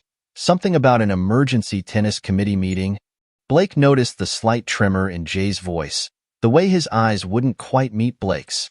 Another piece of the puzzle clicked into place. Jay was complicit in covering Patricia's affair. "Thanks for letting me know," Blake replied smoothly, logging this betrayal away with the others. Later that day, Blake met with Lawrence Sullivan, the city's most formidable divorce attorney. The meeting took place in a private room at a downtown restaurant, far from prying eyes.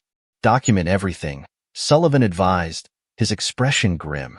"Every meeting, every call, every suspicious transaction." Blake pulled out a tablet, displaying the evidence he'd already gathered. "I'm ahead of you there." Sullivan's eyebrows rose as he swiped through the files. "Most clients come to me with suspicions. You're bringing me a case."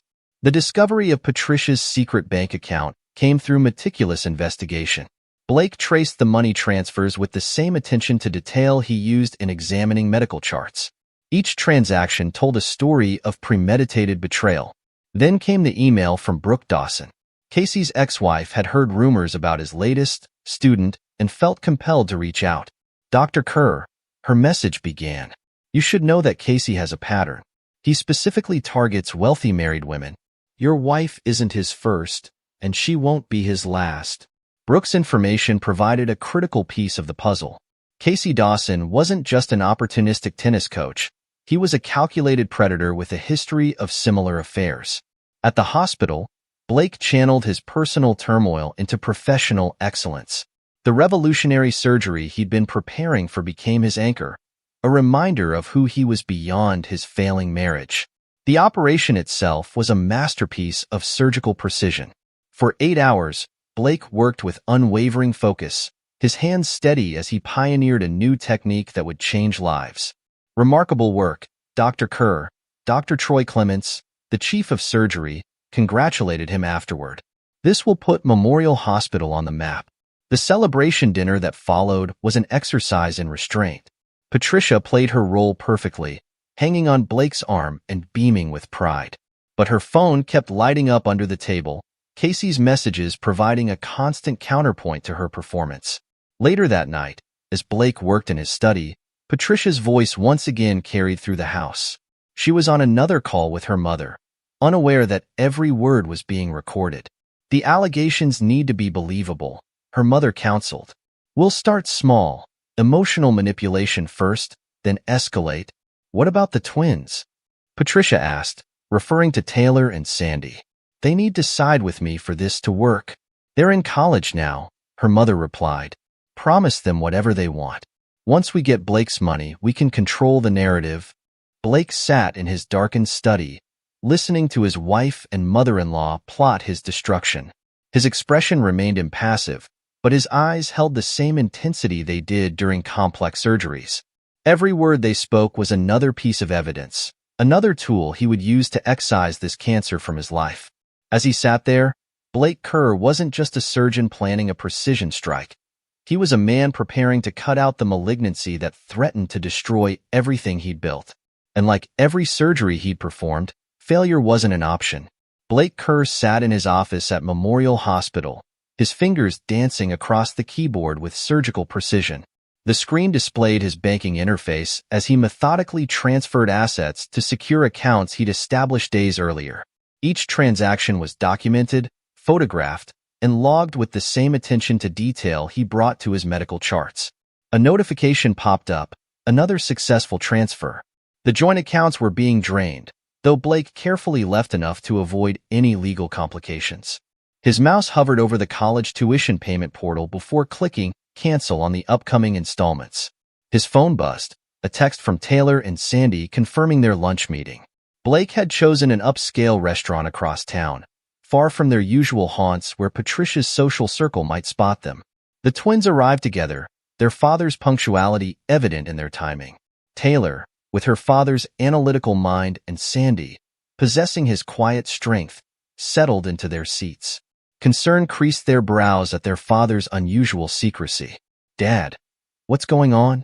Taylor asked, her pre-med training making her particularly attuned to subtle changes. "You've never asked us to meet like this before." Blake pulled out his tablet, his expression grave. "There's something you need to hear," he said, pressing play on the first recording. Patricia's voice filled their private dining room, discussing her plans to falsely accuse their father of domestic crime.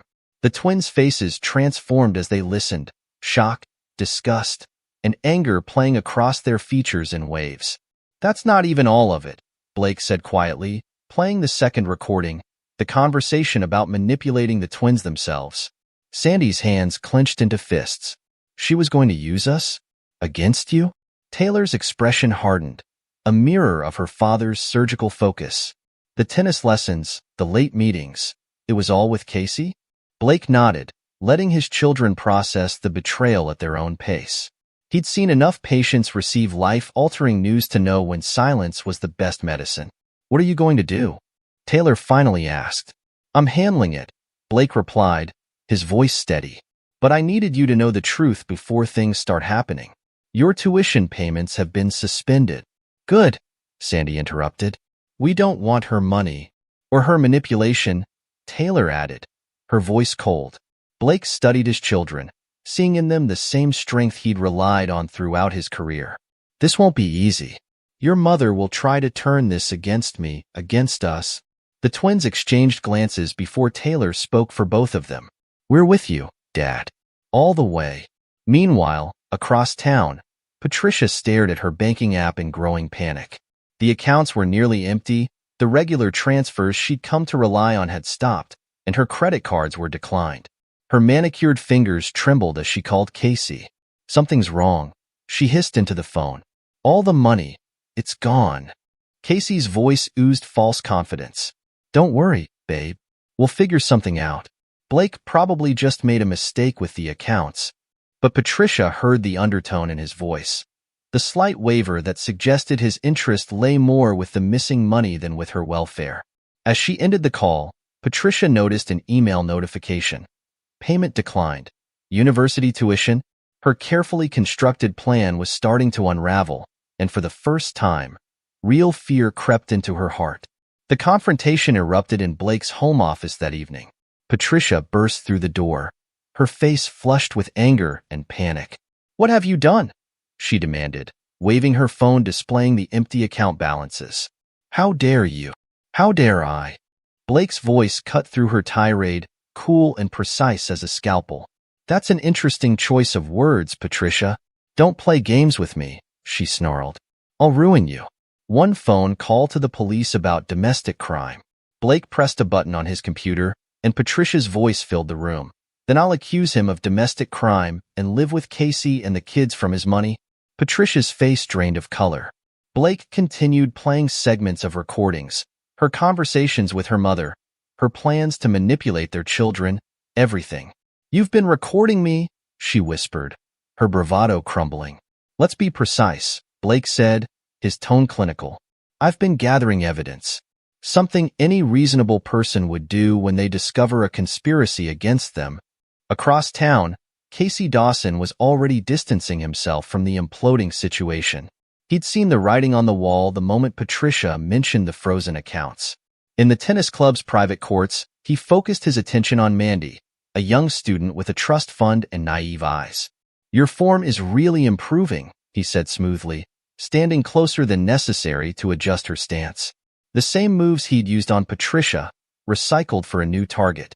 Patricia's frantic calls went straight to voicemail. Her text messages received increasingly shorter responses until they stopped altogether. The reality of her situation began to sink in as she watched her lover's attention shift to younger, wealthier prey. Jay Fuller, believing himself clever, attempted to warn Patricia about Blake's evidence collection. He cornered her after a country club luncheon. "Patricia, you need to be careful. Blake knows everything," he whispered. "He's been gathering proof." "Dr. Fuller," a stern voice interrupted. Two men in suits approached, badges glinting. "We're from the insurance fraud division. We need to discuss some irregularities in your billing practices." Jay's face went pale as he realized Blake had outmaneuvered him too. His years of insurance fraud, carefully hidden, had been exposed with surgical precision. Patricia and her mother launched their desperate counterattack, spreading whispers through the hospital corridors about Blake's supposed instability and aggression. But they miscalculated badly. "Dr. Kerr's revolutionary surgery saved my daughter's life," one board member declared during an emergency meeting. "These accusations are absurd." Dr. Troy Clements, standing at the head of the conference table, addressed the board. "Dr. Kerr's work has put Memorial Hospital at the forefront of cardiac care. His reputation is impeccable." The rumors died quickly, suffocated by Blake's sterling reputation and recent surgical triumph. Patricia's attempts to poison his professional life only served to further isolate her. Taylor and Sandy packed their belongings from the family home efficiently, their movements precise and determined. They'd inherited their father's ability to compartmentalize emotion when necessary. "She actually thought we'd believe her over Dad," Sandy muttered, boxing up photos from happier times. Taylor nodded, her expression grim. "She never really knew us at all." Blake's new apartment was smaller but warmly furnished, a fresh start free from Patricia's influence. The twins settled in easily, their presence transforming the space into a real home. Casey made one last desperate attempt to salvage something from the wreckage. He approached Blake in the hospital parking lot, a manila envelope in his hands. "I have evidence that could embarrass you," he said, trying to sound threatening. "Photos, email." Blake didn't let him finish. Without a word, he handed Casey his own envelope. Inside were detailed reports of Casey's previous scams, statements from other wealthy women he'd targeted, and financial records showing his pattern of fraud. "Would you like to compare evidence?" Blake asked quietly, his surgeon's eyes dissecting Casey's bravado. "Or would you prefer to walk away while you still can?"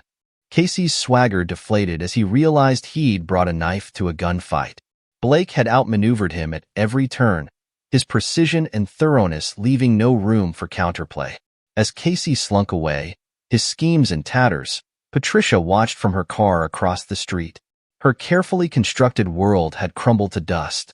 Her lover had abandoned her, her children despised her, and her husband had proved to be far more formidable than she'd ever imagined.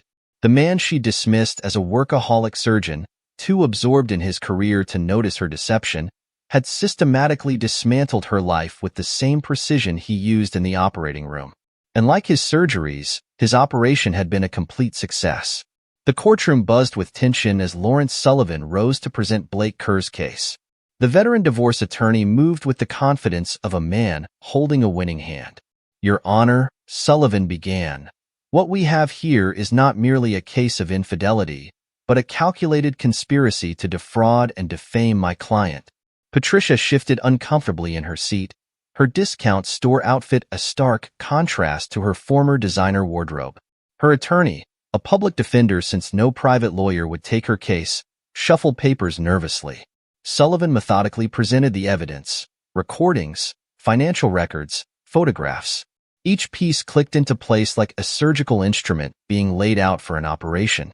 "And now, Your Honor, we present evidence of premeditated plans to falsely accuse Dr. Kerr of domestic crime." Sullivan played the recordings that had first alerted Blake to his wife's betrayal. Patricia's face contorted with rage and fear as her own voice filled the courtroom. "Then I'll accuse him of domestic crime and live with Casey and the kids from his money." The judge's expression darkened with each new piece of evidence. When Patricia's mother took the stand to testify against Blake, Sullivan was ready. "Mrs. Henderson," Sullivan addressed Patricia's mother, "could you explain these emails?" He projected a series of messages onto the courtroom screen, showing years of the older woman facilitating her daughter's affairs. That's private correspondence. Patricia's mother sputtered. Indeed, Sullivan replied coldly. Private correspondence showing a pattern of enabling adultery and fraud. Not just with Mr. Dawson, but with 3 other men over the past decade. The courtroom stirred as this revelation landed. Patricia's mother deflated on the stand, her credibility evaporating. Next came the twins' testimony. Taylor took the stand first, her composure matching her father's surgical precision. My mother saw us as assets, Taylor stated, her voice clear and firm. She planned to use us as weapons against our father. But Dad never once spoke ill of her to us. He let the truth speak for itself. Sandy followed, his testimony equally damaging. While Mom was plotting with her tennis coach, Dad was saving lives and supporting our dreams. The choice of who to believe wasn't hard. Throughout their testimony, Blake sat stoically, his expression neutral but his eyes reflecting pride in his children's strength. The judge's disgust became increasingly evident as the case unfolded. When news arrived that Casey Dawson had fled town, served with multiple lawsuits from previous victims emboldened by Blake's stand, it was the final nail in Patricia's coffin. These other women, Sullivan explained, all wealthy, all targeted by Mr. Dawson, all with similar stories. Mrs. Kerr wasn't his first victim, but thanks to Dr. Kerr's actions, she will be his last. Patricia slumped in her chair as her carefully constructed world collapsed completely. The lover who had promised to stand by her was gone, her mother had been discredited, and her own children had testified against her. The judge's ruling was decisive and devastating. 3 months after the divorce ruling, Patricia stood outside Blake's apartment building, her expensive makeup unable to hide the toll of recent events. She pressed the buzzer repeatedly, her desperation evident. Blake answered the door, his expression impassive. The contrast between them was stark. While Patricia showed the strain of her downfall, Blake looked stronger than ever. Blake, please, Patricia began, tears streaming down her face. I've lost everything. I made a terrible mistake. We could try again, start over. Without a word, Blake pressed play on his phone. Patricia's voice filled the hallway. Once he's done paying for the kid's college, I'm filing for divorce. Then I'll accuse him of domestic crime. Patricia's pleas died in her throat as Blake quietly shut the door, the soft click more final than any slam could have been. Inside the apartment, Taylor and Sandy were setting up for a holiday dinner, their first of many new traditions. The twins had flourished in their college environments, their father's unwavering support allowing them to focus on their studies despite the family turmoil. She tried again? Taylor asked, though she already knew the answer. Blake nodded once, then turned to help with dinner preparations. There was no need to dwell on Patricia's desperate attempts at reconciliation. At Memorial Hospital, Blake's reputation had only grown stronger. His pioneering work in cardiac surgery attracted international attention, and his handling of personal adversity earned him deep respect from colleagues. Among these colleagues, Dr. Claudia Reynolds, a brilliant anesthesiologist, had worked alongside Blake during several groundbreaking procedures. Their professional rapport gradually evolved into something more, built on mutual respect and shared values. 1 year later, Blake's new home filled with warmth and laughter as Taylor and Sandy returned for summer break. The elegant but comfortable house reflected its owner, sophisticated without pretense, welcoming but dignified. Did you hear about Mom? Sandy asked, showing his father a social media post. Patricia's new life as a receptionist at a small clinic was a far cry from her previous social status. And Casey's been arrested in Arizona, Taylor added. Tried his scam on the wrong woman, a state prosecutor. Blake absorbed the news with quiet satisfaction, but his attention was drawn to the doorbell. Claudia arrived, bringing dessert for their family dinner. Her presence felt natural, unforced, the antithesis of Patricia's calculated performances. Taylor and Sandy exchanged knowing looks as they watched their father with Claudia. This was what a real relationship looked like, built on honesty, mutual respect, and genuine care. As they settled around the dinner table, Blake's phone rang. Dr. Troy Clement's name flashed on the screen. Congratulations, Chief of Surgery, Clements announced without preamble. The board's decision was unanimous. Blake shared the news with his loved ones, their genuine celebration a stark contrast to the artificial praise of his previous life. Looking around the table, he saw his real family, children who chose truth over manipulation, a potential partner who valued integrity over appearances, and a future built on his own terms. The game-changing surgery that had coincided with Patricia's betrayal had become a footnote in his success story. By refusing to be a victim, by methodically excising the cancer of betrayal from his life, Blake had shown his children what real strength looked like. As laughter filled his new home, Blake Kerr knew that every calculated decision, every carefully planned step away from betrayal, had led him to something better than mere survival. He had turned crisis into opportunity, betrayal into triumph. The man who had saved countless lives in the operating room had also saved himself, and in doing so, had built a life more genuine and fulfilling than the one Patricia had tried to destroy. Epilogue. 5 years later. Time had a way of revealing the true consequences of betrayal. For Patricia Henderson, formerly Patricia Kerr, the fall from grace continued long after the divorce. The small clinic where she worked as a receptionist had closed, forcing her to take an even lower position at a veterinary office. Her once manicured hands, now rough from cleaning kennels, served as a daily reminder of her downfall. The modest studio apartment she called home was a far cry from the luxurious house she had shared with Blake. Her mother, disgraced by the revelation of her role in multiple affairs, had retreated to a small town in Florida, their relationship strained by mutual blame. The society circles that had once been Patricia's entire world now treated her as a cautionary tale. Her name was whispered at country club gatherings, not in gossip, but in warnings to young wives about the price of betrayal. Casey Dawson's fate had been even more severe. After his arrest in Arizona, investigations revealed a pattern of fraud spanning multiple states. He now resided in a federal prison, serving an 8-year sentence for wire fraud and extortion. His victims, emboldened by Blake's example, had come forward one by one, each testimony adding years to his sentence. His charming smile and tennis prowess meant little in the prison yard. Jay Fuller, following his conviction for insurance fraud, had lost his medical license. Last anyone heard, he was selling pharmaceutical supplies in a neighboring state, his professional reputation permanently tarnished. His wife had divorced him, taking their children and leaving him to face his disgrace alone. In stark contrast, Blake Kerr's life had flourished. Under his leadership as chief of surgery, Memorial Hospital had become a leading center for cardiac innovation. His pioneering techniques had saved countless lives, and medical students competed fiercely for residency positions under his mentorship. His marriage to Claudia 2 years after the divorce had brought a new dimension of joy to his life. Their partnership, built on mutual respect and shared values, showed Taylor and Sandy what genuine love looked like. Claudia's steady presence and brilliant mind complemented Blake's strength perfectly, their combined medical expertise making them a formidable team in the operating room and in life. Taylor had followed in her father's footsteps, excelling in medical school and showing promise in cardiothoracic surgery. Her analytical mind and steady hands suggested she would carry on the Kerr legacy of medical excellence. Sandy had chosen a different path, becoming a successful criminal defense attorney, his father's experience having shown him the importance of justice and truth. The twins maintained no contact with their mother.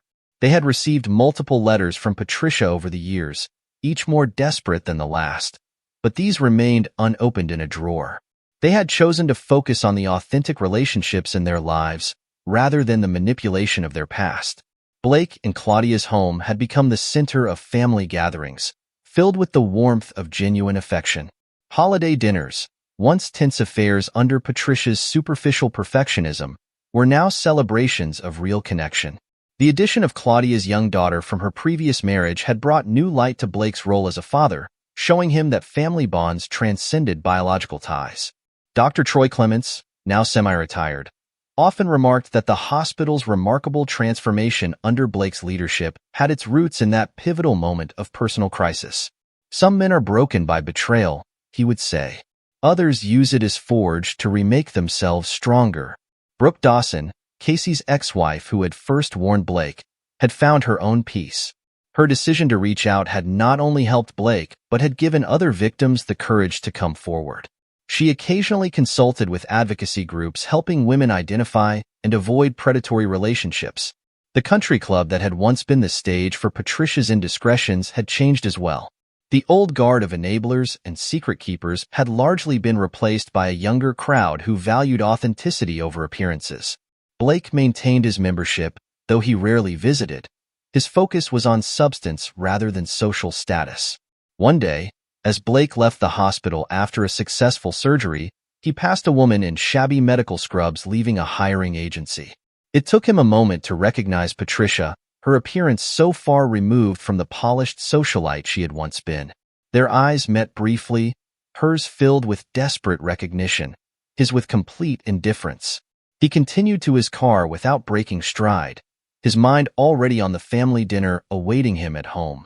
That evening, surrounded by the love of his true family, Claudia, the twins, their partners, and his stepdaughter, Blake realized that Patricia's betrayal had ultimately been a gift. It had stripped away the artificial facade of his previous life, allowing him to build something real and lasting in its place. The man who had once discovered his wife's betrayal through an overheard phone call was gone.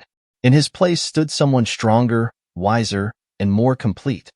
A man who had turned trauma into triumph, betrayal into blessing, and loss into legacy. Blake Kerr had not just survived. He had redefined what it meant to win. This is where our story comes to an end. Share your thoughts in the comment section. Thanks for your time. If you enjoy the story, please subscribe to this channel. Click on the video you see on the screen, and I will see you there.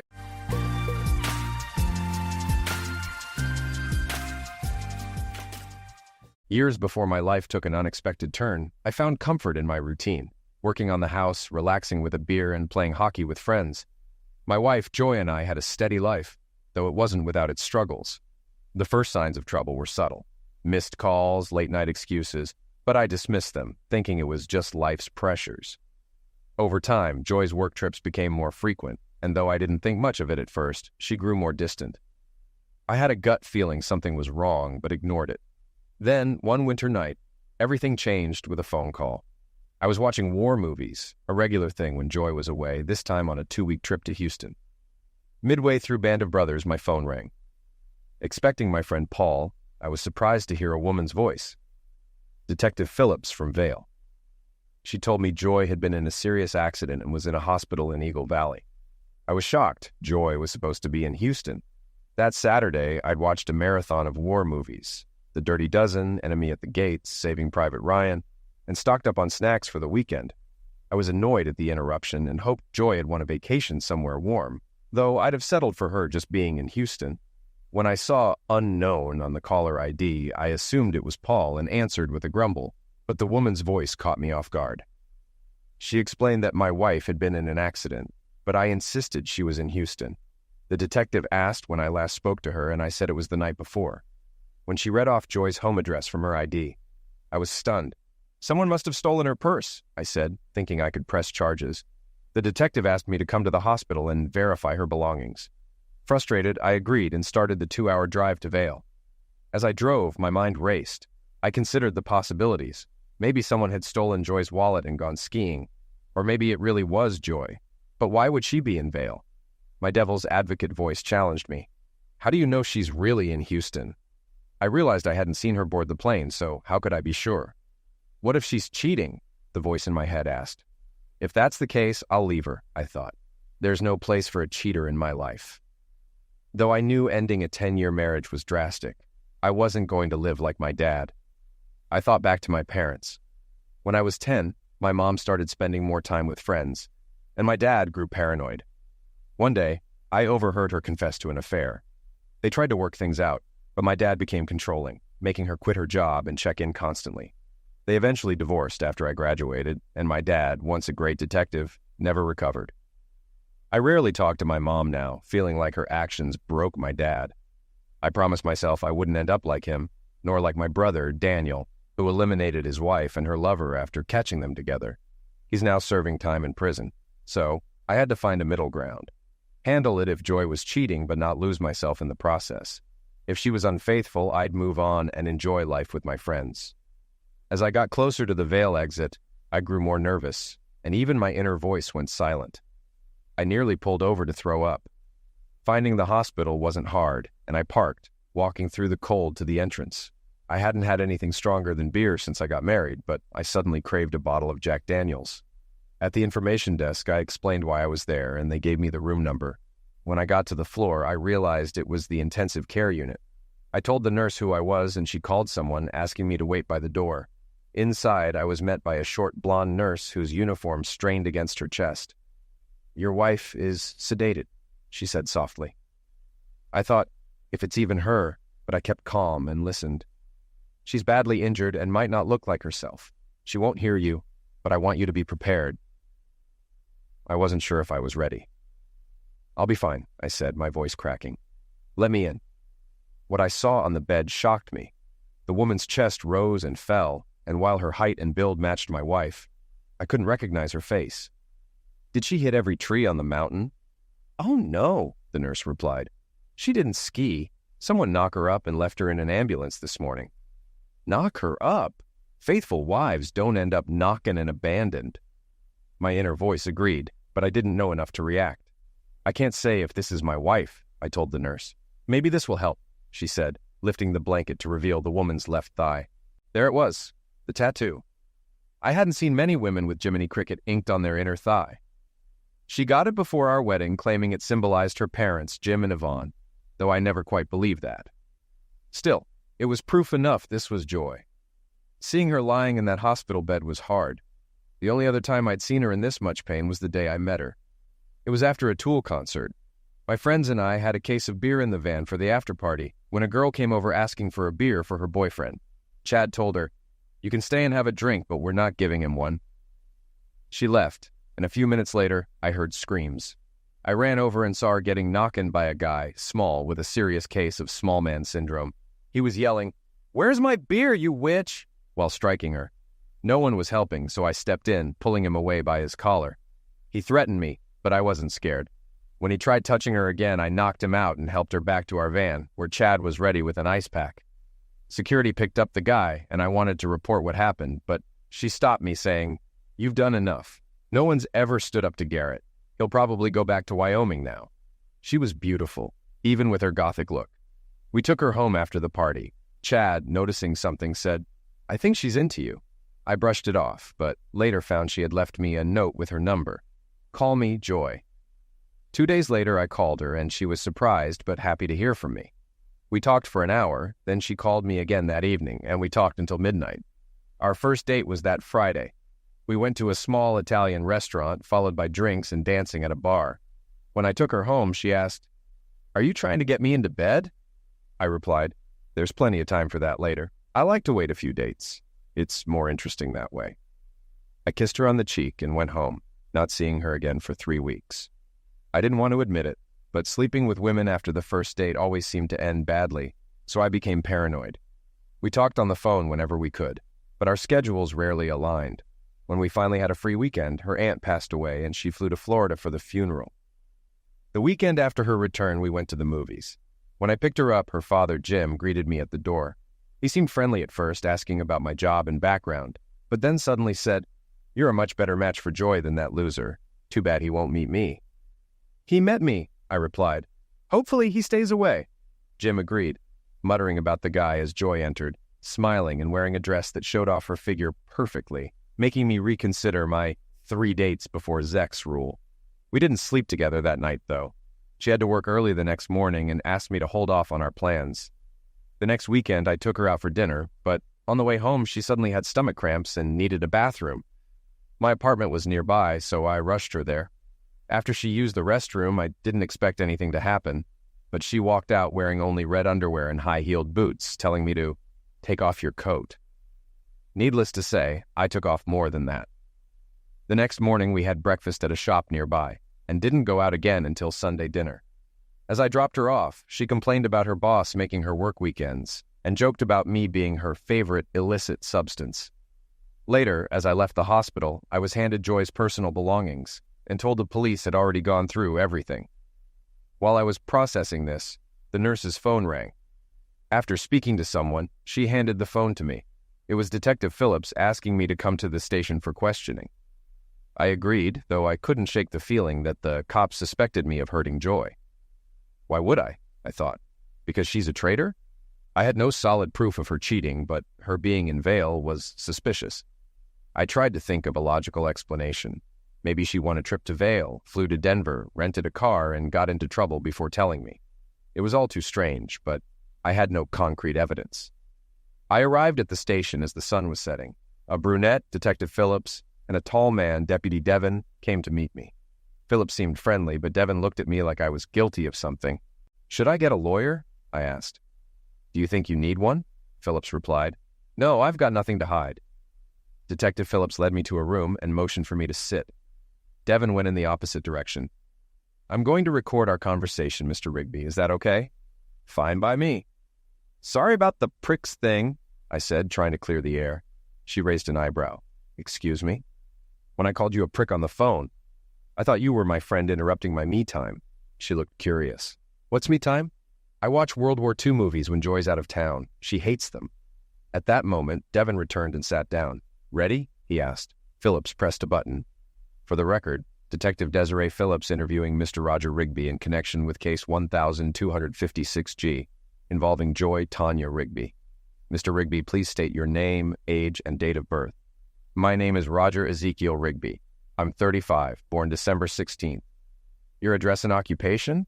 1467 West Danube Avenue, Colorado Springs. I'm a bricklayer. Where were you between 6 p.m. last night and 8 a.m. this morning? Let's see. I was in Manitou Springs from 9 to 7, repairing a fireplace. From 7 to 8:30, I was driving back to Jerry's Bar, where I stayed until 11. I got home around 11:30 and stayed there until you called." "Can anyone confirm that?" Phillips asked. "Blanche Donovan in Manitou can confirm I was working at her place. Paul Hannibal saw me at Jerry's. And my neighbor, Stephen Harper, can confirm I was home at midnight, 3 and 6. "How can Stephen confirm that?" Devon asked. "We both have dogs that need to go out at those times. He's a night owl, so we always see each other when I walk my dog." The detectives exchanged glances, and Phillips continued. "When did you last see your wife?" "Monday morning. I drove her to the airport for her flight to Houston." "Why was she going to Houston?" "For her company's annual meeting. Only top performers go, and this was her 3rd year." "What does your wife do?" "She sells life insurance for TransUnited. You know those annoying ads with the old guy telling a kid to prepare for the inevitable?" Both detectives nodded. "When did you last see her carry her suitcase?" Phillips asked. "At the airport. I dropped her off before heading to work." "Did you have breakfast together?" "No, we were going to, but she forgot her bag, so we had to go back home to get it." "How did she forget her luggage?" "She thought I had grabbed it when I warmed up the car, but I didn't notice it was still on the bed until we were almost at the airport." Phillips nodded and asked, "How often does your wife go on business trips?" "Twice a year. 2 weeks in February for the general meeting and 2 weeks in August for training in Indianapolis." "And the general meeting is in Houston every year?" "No, it changes. Last year was L.A., and the year before that, New York." After conferring with Devon, Phillips asked, "Do you know anyone who might want to damage your wife?" "Not that I know of, except maybe some of her clients." "Why would they want to damage her?" "Well, the company has a sketchy sales tactic. People sign up for a free kids info kit, and then my wife delivers it and tries to sell them life insurance. Some people get pretty upset." "Did she meet with any clients in Vail?" "I have no idea. She was supposed to be in Houston. Do you think she could have been with someone in Vail?" I sighed and gave the detectives a list of Joy's colleagues. "Some of them might have traveled to Houston with her. Maybe they can explain why she wasn't there." Devon sighed and looked at Phillips, who seemed satisfied for now. "You can go, Mr. Rigby. Are you heading home tonight?" Phillips asked. "No, I'll find a motel." After their usual, "We'll be in touch," I left the station. Driving back to the hospital, I realized I had more questions than answers. Was Joy playing me? Less than a week ago, I dropped her off at the airport for her Houston trip, and now she was in a hospital in Vail. At the hospital, I was told visiting hours were over, and I could return at 7 a.m. I asked the guard for hotel recommendations, and he joked, "In Vail during ski season, cheap means staying with relatives." I laughed politely and walked to my car, remembering I still had Joy's belongings. I checked the inventory list but didn't find what I was looking for. Among the items not returned was a prescription bottle of Percocet, which Joy had left over from dental work. Why was she still carrying those pills? Then I noticed her boots. Joy always carried them on trips, and I remembered she used to hide a key card inside. Sure enough, I found one, but it was completely blank. No logos or identifying marks. Now I have the key to her room, but where's her phone? It wasn't listed in the inventory or in her purse. That's a good sign, I thought. A while back, my neighbor Steven developed a phone tracking app after his partner kept losing his phone. Joy had lost hers before, so I had the app installed on her phone too. I opened the app, entered her number, and saw I was 4 miles away from her phone. I started the car and followed the directions up the mountain, arriving at a ski resort filled with luxurious lodges. I parked Joy's BMW among the Lexus and Audis and made my way toward one of the lodges. The app showed Joy's phone was in room 114. I tried the key card. Nothing. I climbed the stairs and tried 214, then 314. The key card finally worked. What now? I thought. Should I confront whoever's inside or call the cops? I listened at the door but heard nothing. Hesitating for a moment, I swiped the key card and opened the door. The room was dark, lit only by the hallway behind me. I stepped in and turned on the light. The room felt off, too clean, like someone tried to make it look untouched. The bed was made, but the quilt hung unevenly. Joy's suitcase sat on the bed, neatly packed. Her phone was charging on the nightstand, and her laptop was on a small table by the window.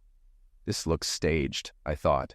It didn't seem like anyone had slept here, but it wasn't professionally cleaned either. I decided to take a closer look. I went to the bathroom and noticed a few wet spots on the sink, like someone tried to clean up without using proper cleaning products. The soap was in the shower, and the towels, though neatly stacked, were damp at the bottom. Someone had attempted to cover their tracks, but not well. Back at the bed, I pulled back the blanket. The sheets were wrinkled, as if someone had slept there, but there were no signs of violence, no blood or torn fabric. What happened here? I wondered. I sat at the table and picked up Joy's phone. She never used passwords, so I accessed it easily. As her laptop booted, I called my sister Beth to ask her to take care of my dog, then made the harder call to my father-in-law, Jim, explaining what I knew. I hope this is just a misunderstanding, I said, trying to stay calm.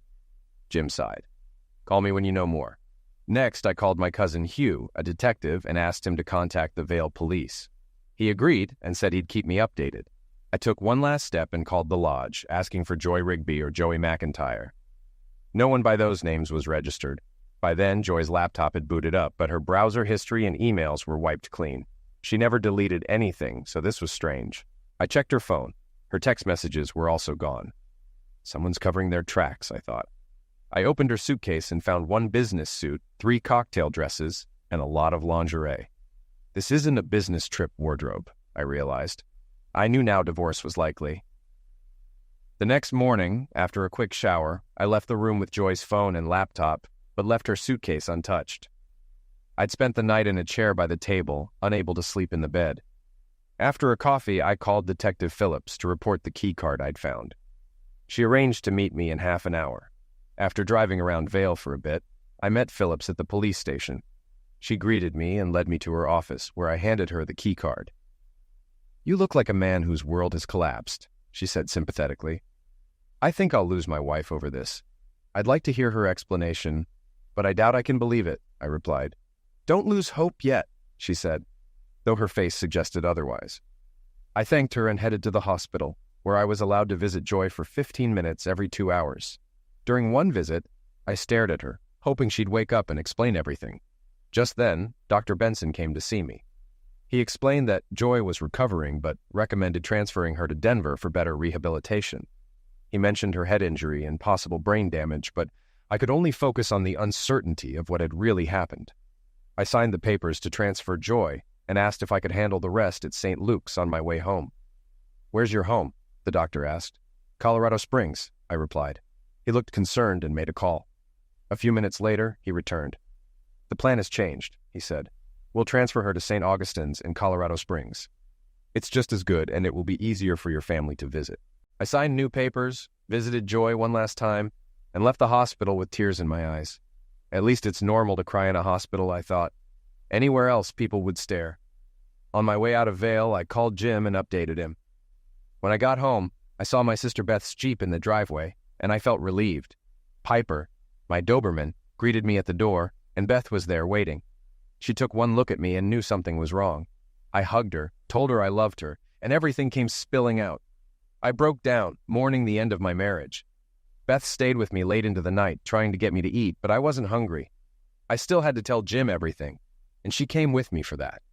When I finished explaining to Jim and Yvonne, I saw a shift in Jim's face. He wasn't sure anymore that Joy hadn't wronged me. He had worn that same expression once before during a difficult moment in our relationship. We had been dating for several months, and one night, Joy canceled our weekend plans. I was annoyed, but accepted it. Then I heard Jim in the background yelling, "Tell that son of a witch he better meet me." Worried, I drove over.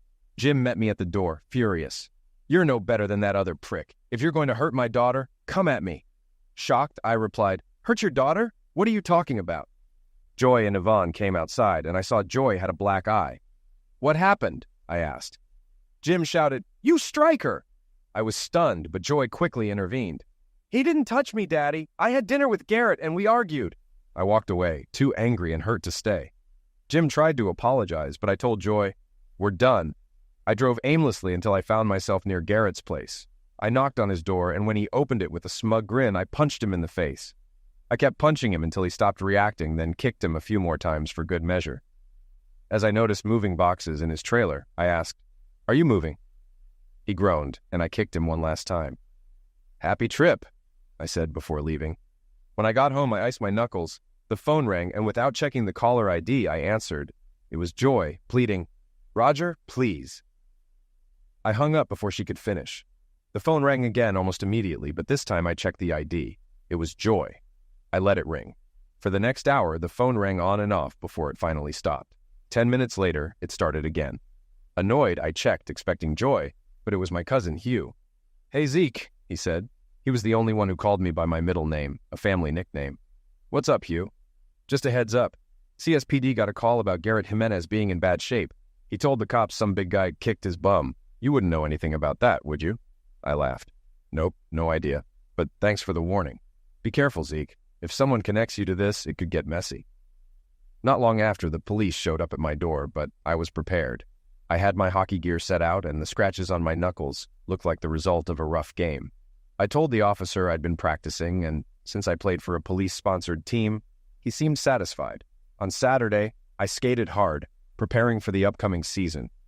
When I got home, I saw several notes pinned to my door, mostly from Joy, but one from Jim, apologizing for assuming the worst and asking me not to hold it against Joy.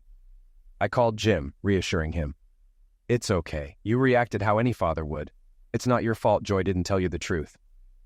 "Thanks, son. Do you want to talk to Joy?" I could hear her pleading in the background, but I replied firmly, "No, Jim. She knew what Garrett was like, and she let you think I strike her. She ruined our plans so I wouldn't see her face." "I understand," Jim said, disappointed. "I'm sorry, Jim, but I don't have time for cheating women." As I finished explaining everything to Jim and Yvonne in the present, I saw Jim was reliving that memory. "I'm glad they brought her here, son, but I hope you're not planning anything drastic." "No, sir," I assured him. "I'm not hiring lawyers yet, but Joy has a lot of explaining to do." "Whatever happens, Roger, Yvonne and I still think of you as family. I hope you won't cut us out of your life." "I won't," I promised. On the way home, Beth asked, "Will you be okay? Do I have a choice? I'm not curling up and dying. I'm sorry this is happening. If she cheated, is there any chance you'd stay together?" "No," I said firmly. "I'm not going to be one of those paranoid husbands who tracks his wife's every move." Beth sighed. "Mom asked about you. She loves you. Maybe you should talk to her." I shook my head. "So she can tell me cheating is normal?" "No thanks." Beth was protective of Mom, especially after our brother Daniel went to prison. She had asked me to visit more, but after one visit where Mom defended Daniel's choices, I left. I wasn't going to accept someone telling me cheating was okay. "I just don't want you to make a decision you'll regret," Beth said gently. "Don't worry. I'll make sure I have the answers first." After Beth dropped me off, I headed to Stephen and Joe's place. I gave Stephen Joy's laptop, and he immediately started looking through it. As I caught him up, he asked if he could keep it for a day or two to dig deeper. I didn't mind. Joe, trying to lighten the mood, joked, "I could set you up with my cousin if you want." I laughed. "Unless she's got C-cups and a shaved pubic area, I'm not interested." "Prude," Joe teased. but I knew he was just trying to make me laugh. I sat with Joe drinking a beer while Stephen focused intently on Joy's laptop. Joe, getting ready for bed since he had to wake up early, gave me a sly smile. "I'll be dreaming about your sexy, newly single neighbor," he joked. I grinned. "Mrs. Jasper? She's been a widow forever." Joe laughed, wished me good night, and headed upstairs. Stephen stayed glued to the laptop. When I left, I took Piper outside. We played a quick game of tag, but the cold made her decide it was time to head back inside after a few throws. I crawled into bed with Piper beside me. Joy had always hated when Piper slept on the bed, but I didn't care about her opinions anymore. Despite Piper's presence, my restless sleep wasn't entirely her fault. The next morning, I had coffee and distracted myself with the sports section until 8 a.m. By 9 a.m., I was sitting in Bernie Jagg's office, Joy's boss. "What can I do for you, Brian?" Bernie asked cheerfully, though he always called me the wrong name. I ignored it. "Can you tell me why my wife would leave the Houston convention and go to Vail?" Bernie looked puzzled. "Vail? I didn't send her to Houston. That meeting was for newer agents, not managing agents like Joy." I felt irritation rising. "What about those training meetings in Indianapolis?" "Those are only a few days long. We leave on Sunday and return by Thursday." Something clicked, and I asked, "Has she been taking 2 weeks off and staying somewhere else?" Bernie looked uncomfortable. "Roger, sometimes people make choices that are hard to understand. I'm sorry if this news hurts." Anger flared inside me. "Who was she with?" Bernie hesitated. "Promise me no one gets hurt." I stared coldly. "Bernie, my wife is in a coma. I won't hurt anyone." He sighed and gave me the name. My heart sank. That little weasel. An hour later, my cousin Hugh called. "How are you, Zeke?" "I'm all right. What's up?" "We found out who rented the room Joy was staying in. We'll invite him in for questioning, and if he refuses, we'll arrest him." "Can I be there when you question him?" "Jeb's already agreed. I'll call you when it's set up." I spent the next few hours at the hospital meeting with Joy's brain injury team. Part of me wanted to abandon her, but I knew I didn't have all the answers yet. Jim and Yvonne arrived an hour before Joy's transfer from Vail. I told them what I had learned. Jim was shocked, and Yvonne begged me to wait before making any final decisions. I promised I wouldn't damage Joy, but I wasn't sure if waiting was the right move. When Jim asked if I could get through this, I answered honestly, "I don't know. I can't trust her anymore. I saw what mistrust did to my dad, and I don't want to end up like him." Yvonne, hopeful, said, "But you've taken her back before." "Yes, but we weren't married then, and she wasn't lying to me like this," I replied. "I didn't see Joy for 3 weeks after the fight with Garrett. By the middle of the second week, she stopped calling. A week later, when I stopped avoiding calls, I realized we hadn't officially declared our relationship exclusive. She was still seeing Garrett. I didn't call her, and she assumed we were a couple. But the fact that she let her dad think I touch her was a deal-breaker for me. After hockey practice, as I was heading to my apartment, I found Joy sitting by my door.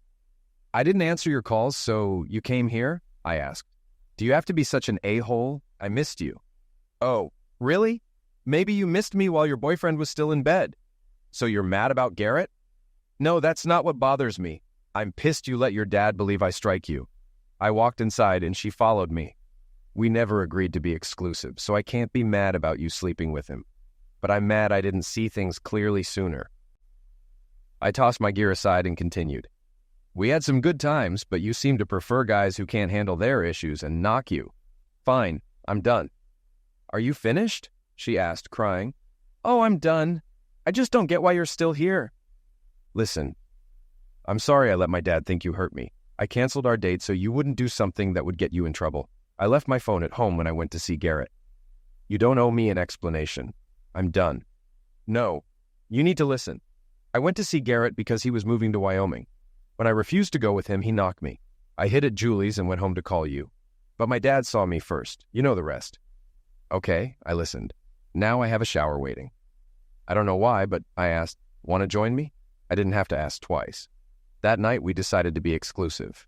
3 weeks later, she moved in, and 8 months after that, we got married. The only time Garrett came up again was when she told me he died in a car accident in Wyoming, and she went to his funeral. Now, a decade later, Joy is being transferred to St. Augustine's ICU. The doctors say she has a good chance of recovery. Later, while waiting in the hospital, Hugh texted me that Cal Davis would be interviewed at 4 a.m. I told Jim and Yvonne I had an appointment and left. At home, I got dressed in a suit and tie, knowing Sheriff Jeb Hannibal would expect me to look professional during the interrogation. When I arrived at the sheriff's office, Hugh met me. Vale Police will join by video. You'll sit out of view, and remember, don't speak. It could jeopardize the case. I know. I won't attack him either, I assured him. We entered the building, and I spotted Catherine Shepard, the high school girl who always seemed out of my league, looking even more stunning than I remembered. Deputies escorted her into the room, and Hugh teased me. "Stop drooling, Zeke." Inside, Sheriff Jeb grinned. "I've always wanted to do this." He pulled out a badge and deputized me so I could stay in the room as law enforcement. Afterward, he hugged me. "Your dad was a great cop, and I know you'll be one too if you ever finish that degree." Hugh and I left Jeb's office, my new badge on display, as my thoughts drifted to Catherine Shepard. I'd always known she was out of my league, but I wondered if even she would have ended up cheating, like the other women in my family. Maybe that's just how it was for us. Daniel would probably agree. We entered the room, and Hugh pointed me to a chair out of the camera's view. He sat at the table, setting up the video conference. Soon, Detective Phillips and another officer joined us via speaker. A sheriff's deputy brought in a slick-looking guy, Cal Davis. He had that salesman look, always smiling, even in a room full of cops. I'd never met him, but I knew of him, Joy's mentor. "Mr. Davis," Hugh started, "this interview is being recorded." "No problem," Cal replied confidently. Hugh introduced the team, including Phillips and Detective Albert from Vale. Then he asked Cal if he understood his rights and agreed to speak without a lawyer. Cal agreed. As the routine questions about Cal's whereabouts began, I quickly realized this guy wasn't the one who hurt Joy. He'd been sleeping with her, sure, but he didn't seem the type to risk everything by getting violent. Then Phillips asked the question I'd been waiting for. "Mr. Davis, where were you from Friday through Sunday?" Cal explained he'd been in Houston for a work meeting and spent the weekend with his wife. But when Hugh said they'd call his boss to confirm, Cal's confidence crumbled. His tan face paled as he asked, "Can I tell you something off the record without my wife knowing?" It didn't take long for Cal to confess to a 6-year affair with Joy. He was visibly shaken when he learned she was in the hospital. He claimed they drove to Denver on Friday, where Joy told him she'd won a trip to Vale. He dropped her at the airport, and she called me while he was with her. He said he went home and his wife could confirm it. After a few more questions, Hugh told Cal he was free to go, but not to leave town. Before leaving, Cal asked for a private word with me. I agreed, and once we were alone, he looked defeated, far from the confident man who had walked in earlier. "Roger, you know who I am, right?" he asked. "Obviously. You seem to know me too. Joy keeps your photo on her desk and in her presentation kit. She loves you, you know." I scoffed. "No, she doesn't. If she did, we wouldn't be here, but I love her too." Cal sighed. "I love her, Roger. And my wife. She knows about my feelings for Joy. It started when I interviewed her for my team. We had chemistry, and one day, after a no-show presentation, we had lunch near a military base and ended up making love at a nearby hotel. We both felt guilty, but we couldn't deny the chemistry. Not guilty enough to stop, apparently," I said sarcastically. "It wasn't cheap or tasteless, Roger. Joy and I had something real." "Sorry, didn't mean to insult your little love story," I replied, mocking him. "I understand your anger," Cal said, looking genuinely pained. "But I don't regret loving Joy, not one bit." I couldn't believe the nonsense coming out of Cal's mouth. I wanted to punch him, but I held back. Joy wasn't my problem anymore. "So, you don't mind your wife running off with someone else twice a year?" I asked. "No, it's been hard enough sharing her with you. You can have her now," he said. "You're telling me to share her? Are you stupid? I didn't even know I was sharing her. If I had, we wouldn't have been together because I don't tolerate cheating." "You're right. That's why you two went on those trips. Mexico City, San Diego, Rio. I went to Miami, Vail, and more. We had a system. 1 week with each other, then a week with our spouses." Joy was gone for 2 weeks, and I only knew about Miami. So where was she the rest of the time? Cal actually started crying. "Did she cheat on me too?" "Goodbye, Cal. She's at St. Augustine's Hospital, room 2410. Tell her dad I'll be in touch." As I turned to leave, he asked, "You're not going to tell my wife, are you?" "I don't even know your wife. Why would I hurt her? The guilt will eat you alive. Have fun living with that." Hugh was waiting in the hallway. "Sorry, Zeke. I thought we had the guy." I knew he wasn't the one who hurt her, but how did this go on under my nose? Just then we heard a commotion. Cal's wife, Katrina Shepard, was slapping him. "You cheating prick. Don't come home." As she passed me, she hugged me tightly, sobbing, "I'm so sorry." "It's not your fault. We just married cheaters," I said. She laughed through her tears. I wiped one away and said, "I hope things turn out okay for you." "Good luck to you too, Roger," she said, kissing me on the cheek before leaving. I looked at Hugh and said, "He had that at home, but he needed Joy?" "Some guys just want what they can't have," Hugh replied. We headed to Jeb's office, where I returned my badge and listened to the usual lecture about becoming a cop. I'd heard it all before, but maybe someday I'd listen. The next few days were stressful. I spent Tuesday finding a lawyer to protect me in the divorce. Thankfully, Joy and I didn't have kids. Piper was mine, and the house belonged to her grandmother, so I didn't need to fight for it. My brother and I inherited my dad's house, and I was glad I didn't have to move into some cheap apartment. Joy had been angry when I fought to keep the house after Daniel's arrest, but I knew it was worth it. Now I was glad I had it. Late Tuesday, I went to the hospital. Jim was there, and when he saw me, he just shook his head. "How long?" he asked. 6 years, at least since she started selling insurance," I replied. "But there might be more." "I can't believe my daughter did this." "Me neither. I wouldn't have married her if I knew." I told him everything Cal had confessed. Jim sighed. "I always wondered why she stopped taking photos on her trips.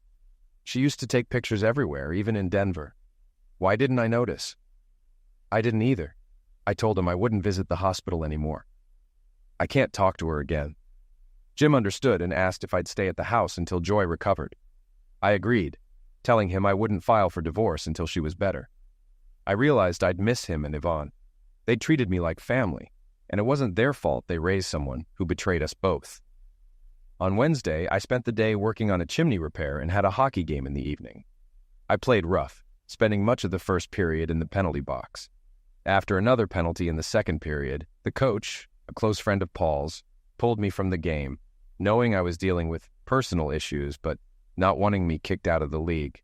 When I got home, I was in a bad mood from the loss, blaming myself for letting personal problems affect my performance. My teammates wouldn't let me take the blame, and a few even offered to go after Cal for me, though I might not have refused clearly enough.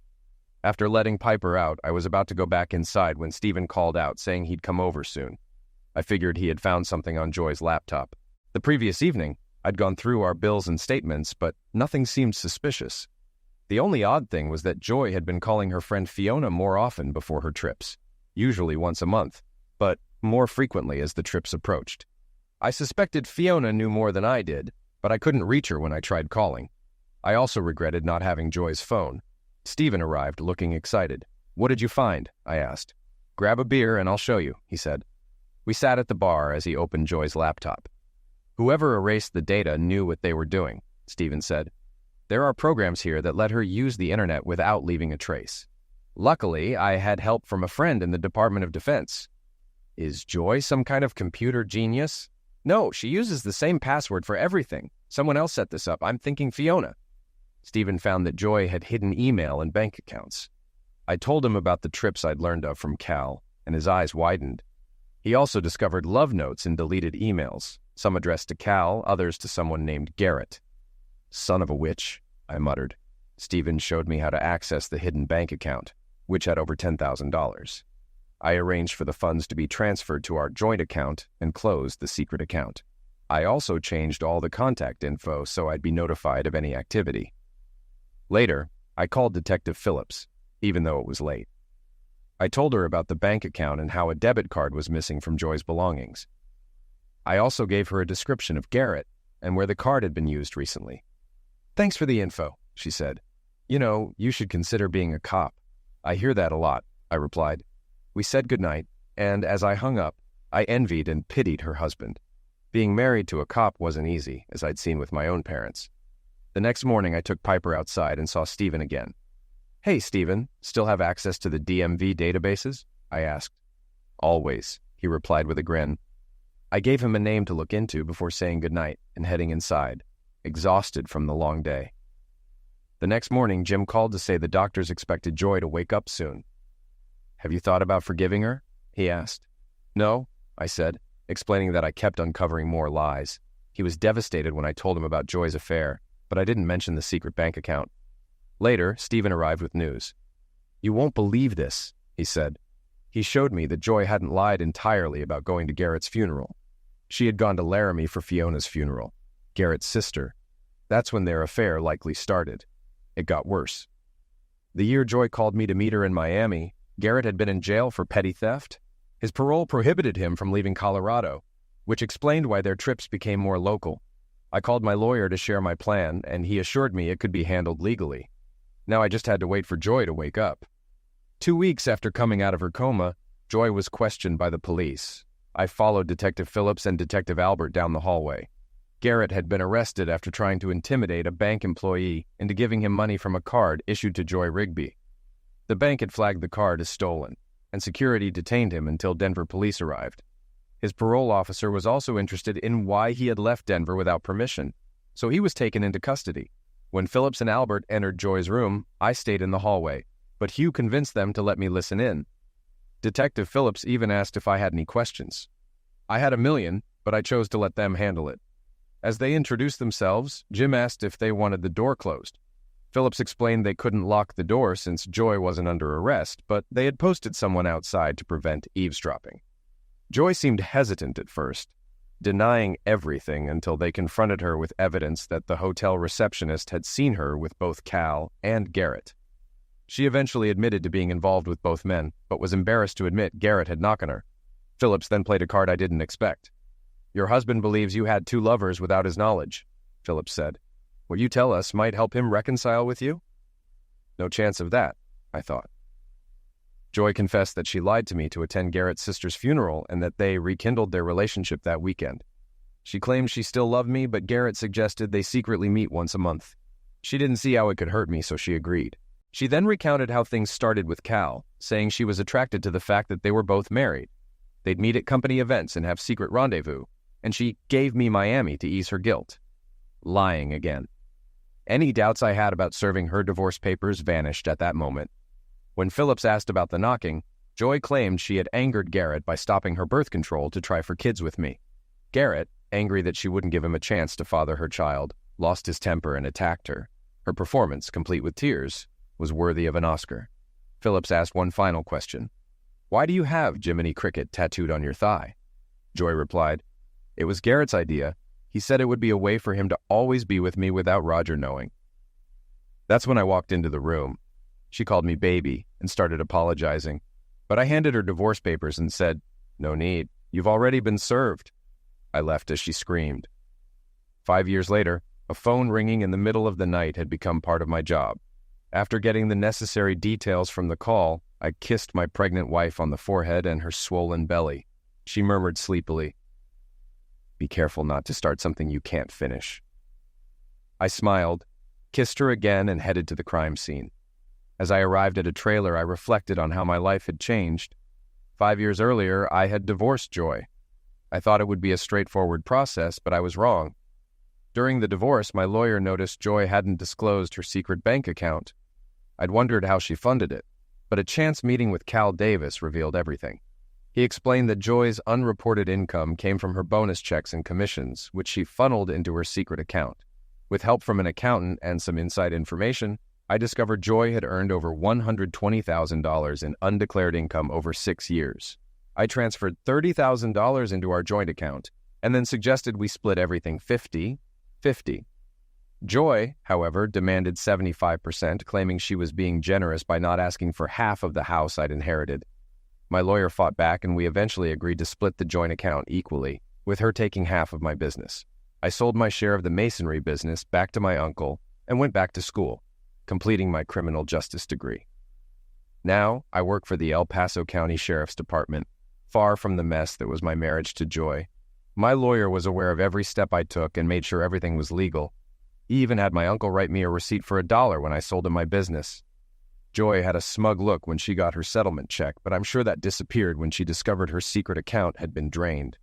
My accountant worked some magic, and we showed all the money in our joint account came from legitimate sources. I paid the taxes, and Joy never realized she funded my education. An anonymous tip to the IRS led to an audit, and while I was cleared, Joy wasn't. She ended up serving 6 months for tax evasion. In a twist of fate, Garrett was blamed for stealing her money since he had her bank card. With his history and a weak defense, he was convicted and sentenced to 35 years in prison for theft and violating parole. Meanwhile, Katrina divorced Cal, and he moved to Utah to start fresh. After Joy got out of prison, she worked at a telemarketing firm. She sent me an angry letter, blaming me for ruining her marriage and deceiving her and Garrett. I tossed it in the trash and moved on. When I told my buddy Paul about the letter, he joked that I should have sold her to a brothel. I responded that she'd probably enjoy it. I spent 3 years as a patrol officer before becoming a detective. While the Colorado Springs Police Department handled most major crimes, we saw plenty of domestic violence cases. The only time I pulled my weapon was when a woman threatened me with a knife after I arrested her abusive husband. That was a year and a half ago, and I've been a detective ever since. I still don't understand why some women stay with abusive men, especially after seeing countless sufferers. One case involved a woman knocking to end of life, surrounded by empty beer bottles. I knew by the end of the day, I'd have the husband's name and start the search. It seemed like a clear case. Either the husband eliminated her in a jealous rage, or an ex-lover was involved. As I reviewed old patrol reports, I realized that at least I wouldn't get flack from my boss for this case. A year and a half into my detective career, a new detective transferred to our department. All I knew was that he came from the north, but one night at a party near the station, I was surprised to see Desiree Phillips. We talked for a while, and though some of the other detectives weren't thrilled with a patrol officer chatting with her, we hit it off. We became friends, and even after learning she was single, I didn't pursue anything. I was jaded by relationships and didn't want to complicate things. We hung out occasionally, going to dinner and movies, but I never saw it as dating. One night, after a tough case, I took her to a bar. I stayed mostly sober to make sure she got home safely. When I helped her to her apartment, she asked me to take off her boots, then hugged me. She's drunk, Zeke, I thought. She's your best friend, and you can't take advantage of her. I pulled away, and suddenly, she didn't seem so drunk anymore. Why don't you want me? She asked. What's wrong with me? First, you're drunk, and I don't want to ruin our friendship with a regretful memory. Second, I'm just not ready. After everything, I have trust issues. Did you enjoy kissing me? Of course, you're one of the sexiest women I know, I started, but she cut me off. Come with me. I'm not drunk, and I'm not easy. I've only been with 4 guys, and you know all the stories. She later admitted she'd liked me from the moment we met in Vail, but never thought I'd end up working in law enforcement. When she transferred, she took it as a sign. That night marked the beginning of our relationship, and a year later, we got married. A month later, we welcomed our first child. My boss wasn't thrilled about her needing maternity leave and constantly teased me about getting her pregnant. I used to joke with Hugh that Nora, our son, could be his godchild, but he wasn't amused. He also didn't like that I took a month off for paternity leave, but I didn't care. Desiree, to my delight, loves Wubby 2 movies, so life is pretty good. Now I just hope Piper is okay with having both mom and dad around full time. Something tells me she'll be just fine.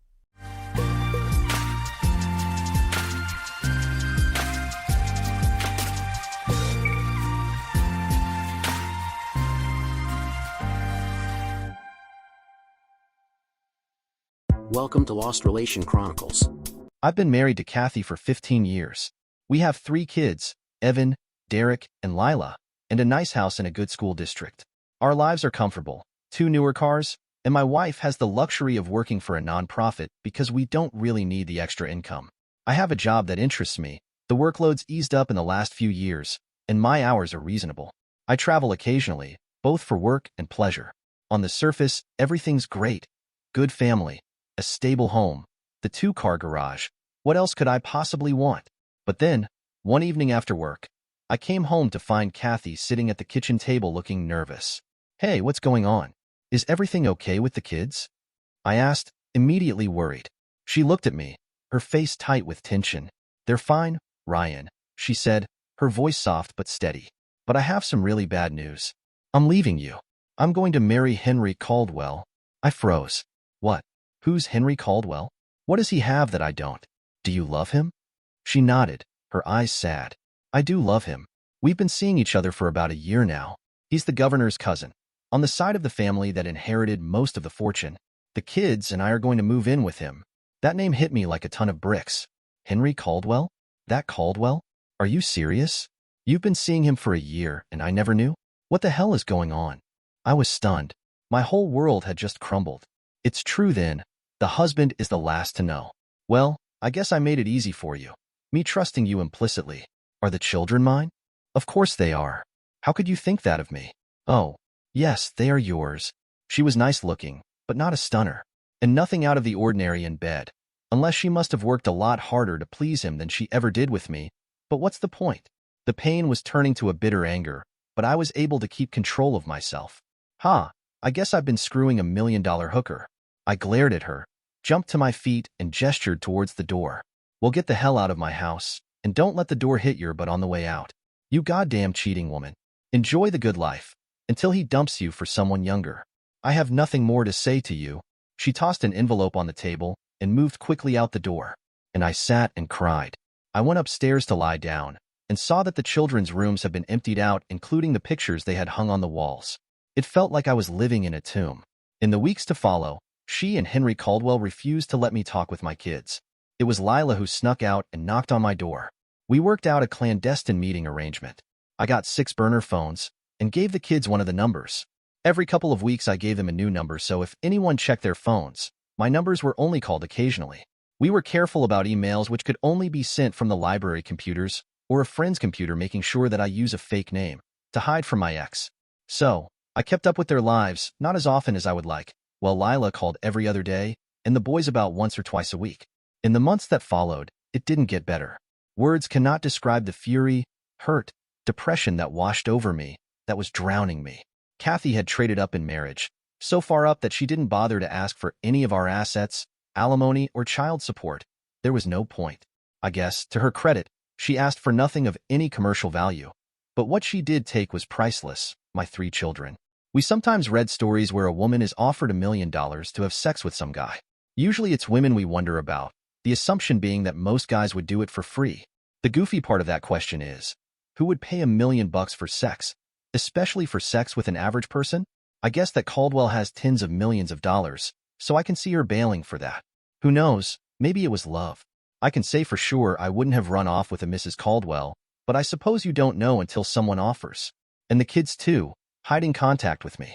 I guess it's the money too, the promise of a free Ivy League educations, along with the more immediate pleasures of the lifestyle big money can bring. Cars, clothes, skiing in Aspen, summer in France, doesn't compare with surf fishing at the Jersey Shore with Pop, but neither does it excuse my children for not insisting on having a foot in each camp. I thought I brought them up better than that, but then they are kids. The biggest thing was still, what the hell did Caldwell see in her? She really didn't stand out in any crowd I could imagine. She was middling in about everything. She was really good with people, but so are a lot of people. As to our friends, most stayed cordial, but now being single, occasionally I was asked to a party, and I did have a couple of buddies to fish with, but I was really lonely without my best friend, and I felt like damaged goods, which I was. I thought of suing them, but my lawyer told me to forget it, that I really didn't have a chance. And for what? I make good money, $130,000 a year, which is a nice living, but against Caldwell? So, I caved and tried to get on with my life. Like I said, in that wrenched first year I really had a hard time. My home was now just a house. Functionally, I was on the very edge of my children's lives. I wasn't fit to date women either.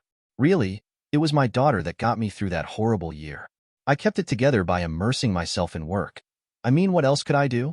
I felt sorry for myself, buried in self-pity, rolled in misery like a dog in shit for almost a year. After 6 months of that, I sold the damn house and got an apartment in town, cut way back on overtime, and began to flesh out ideas I had come up with over the years, but were ignored by the elderly guys in management. I realized I was a better businessman than the fools running the company. Ever see clearly the way for the business to grow and prosper, but the management couldn't let go of the old business model they developed years ago, which successfully built the business, but was wrong for today's world and was taking it down? It was like I was sailing on the Titanic with me, the only one who could see the iceberg. What could you do besides dress warmly and stand near the lifeboats, reading the launch instructions? My job search was producing nothing, until out of the blue, I got a job interview from a company that bought one of our smaller competitors. They wanted me to implement my employer's old business model so they could grow their company. In a series of interviews, I pointed out the problems with that and outlined my own ideas. They were actually willing to pay a premium to lure me away from Titanic Incorporated and more besides, because their business was in Chestertown, Maryland. I was able to negotiate a big vacation package by agreeing to take most of it 1 day a week, and a contract tied to business growth and profits. Apparently, they had had trouble getting people to relocate to a backwater. Charming or not, Chesterton is as chaotic in the summer as it is dead in the winter. I jumped at the chance to make a clean break of it, changed my email address, got a new phone number. Of course my children knew, but not their mother. Of course, in this age of the internet, if you live your life, you cannot really disappear, but I thought of it as a way to reinvent myself, as neither my former employer nor my former wife valued me, and it helped to put them in the fuzzy light of the past. Now, I didn't get big-time rich like Caldwell, but I did real well by my standards, and as the business took off, I was able to hire talented young people to implement the business plan. After a few years, I found myself with a nice equity position and began working from home a lot and let others do the day-to-day stuff. I rented a place for a while until I found a big 3-bedroom craftsman-style bungalow on a lot with a view, but within walking distance of Chesterton. The big demand here is for old historic homes, but houses from the 1920, 1930 are modern houses and pretty reasonably priced. As a bonus, it had $20,000 of woodworking tools and a heated garage that the old guy bought new when he retired, but never got around to learning how to use. I joined the local historical society, volunteered for this and that, put myself out there, as they say, but unfortunately, the selection of suitable mates was thin. I was 45 years old, relatively few single women in the 35 to 40 age group, and of the few of a suitable age. Well, I'll get shot for saying this, but the education level of the year-round residents was mixed, and the summer people were generally too high-end for my taste. One of the members of the Historical Society asked me if I could fix an electrical problem on his boat. I liked the old guy, so he and I spent Saturday on the boat, and I fixed a plethora of assorted problems. We took it out for a short cruise, and I found I liked sailing, and he liked company, so he taught me sailing. We worked out a trade. I'd keep all the mechanical/electrical stuff running. He's pay someone to the endless cosmetic restoration and cleaning, and I could take it out more or less at will. I just had to call in advance. If it was a day sail, often as not we would go out together. I should tell you that I could have bought the damn boat, but I'm cheap, and who wants the expense of owning and maintaining a boat? I was at the marina changing the oil in the auxiliary engine, and heard hoots and shrieks as a boat was ineptly wallowing up to the dock. I grabbed a boat hook and trotted over. Seeing the run of the tide, I called for the stern rope. They threw it short, but I could just hook it and pulled the stern to the dock, whereupon the tide pushed the bow in so I could catch that rope which was dragging in the water, and tied them fast. The idiot at the wheel was drunkenly insisting I join their party for dinner at one of the expense account restaurants nearby. I had no interest in spending the evening with a bunch of honking drunks and politely demurred when a really good-looking woman came up beside Captain Rum. "Don't be put off by Wallace. I would like you to come to dinner with us. After all, you rescued us. So much you can infer from a sentience." She was sober, no rings on her left hand, nice-looking, educated, faint British accent, with a body built for comfort. "Now would you be sitting alongside me at dinner?" Hoots of teasing laughter from the boat. "He hooked the boat, and you hooked him. Way to go, Heather." We were smitten with each other. Heather was 7 years younger than me, worked in a law office in Washington, D.C., writing laws and regulations for lobbyists. She was a gorgeous thing, not Hollywood gorgeous, but somebody I certainly would pick out of a crowd. As we talked, I found she shared my politics, love of old things, the water, and reading. She couldn't have children, which bothered her years ago when she got the news, but over the years became reconciled with it. Me, after the experience I had with mine, that didn't bother me at all. "Heather, I don't want this night to end.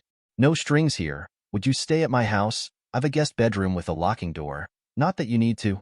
Got your driver's license with you? Give it to me." I handed it over. She took a picture of it with her phone, emailed it.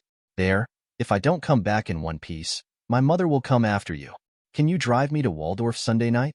"Sure. Where's Waldorf?" No cabs around the restaurant, but I waved to a couple of older women I knew fairly well who were just leaving, and I asked them if they could drop us off at the marina where my car was. One of them had set me up with 2 blind dates and was delighted to see I was sweet on Heather. After the introductions to Grace and Eulalia, who prefers to be called Lily, they teased Heather. Lily started in. "Ryan is a real asset to the town. I try to fix him up with a local girl or two, but my mistake was not being able to find anybody who looks as lovely as you. We want to keep him here, so when you marry him, you have to agree to live here." Grace chimed in. "He can cook, fix anything, and has a good income. Plus, he's nice to sweet old ladies." Heather gave it right back. "Well, if he's been rejected by all of the young women around here, maybe I should be careful. They must know something I don't." "Lily, or more likely you recognize what you've got there. Bathes regularly, but a very disheveled dresser. He does need taking care of. Ladies, please, I just met Heather this afternoon. You'll scare her away. We didn't have sex that weekend, but the next weekend, we took the boat out, and we drilled like rabbits as both of us were ending a long dry spell. Physically, she was the opposite of my ex-wife. The ex was short, skinny, and blonde. Heather was almost as tall as me, nicely rounded body and jet black-haired. She was English, her father from Avebury, England, and her mother from Madras, India. Best of all, we laughed at each other's jokes. Unfortunately, she was also the polar opposite of my ex-wife in not so good ways. Kathy was willing to try anything you ever read about or saw in a corn film, and willing to do it a lot. Heather liked sex, but she was pretty uptight. I was puzzled because she talked a good game, but was really limited in bed, and it wasn't getting any better. I had no trouble getting her to pleasure, but she thought BJ dirty talk, outdoor sex, and just about everything else was perverted or disrespectful to her personally. I was about to reluctantly toss her back into the dating pool when I got an inspiration one cold, wet day in the fall. We walking into Chesterton one Saturday, and I realized that she was the only woman in the town still wearing sandals. I wondered if she had a foot fetish. I got 2 drinks in her that evening at the restaurant and a glass of wine at the house, so she was pretty laid back. Heather, some people feel that sex can be gross or humiliating, and that loving people should be dignified when in bed together. I think my job is to do for you whatever you enjoy, and that your job is to do for me whatever I enjoy. Ryan, don't you like making love with me? What are you talking about? What we do, you and I, is love-making. You're good at that. But there's also lusty drilling and sex play, and we haven't done anything like that. Tonight, I'd like to do that. Well, we did just that. This year the weather was remarkable mild. Well into October, and our romance was perhaps the happiest time for me in decades. Once a week, weather permitting, we'd sail on Chesapeake Bay. Often it was warm enough to shed our clothes for a while, with nary another boat in sight, and have a beer, swim, and generally screw hard once or twice, and snuggling under a blanket as the boat rocked us to sleep, and then to make love in the cool dawn. That fall we fell in love. Our town is 150 years away from D.C. in lifestyle, but only an hour and a half by car. That winter, she sold her Waldorf condo and rented a pied-a-terre in D.C., moving in with me in Chesterton. She has a somewhat flexible schedule, and most weeks spend a couple of nights in D.C. and the rest with me.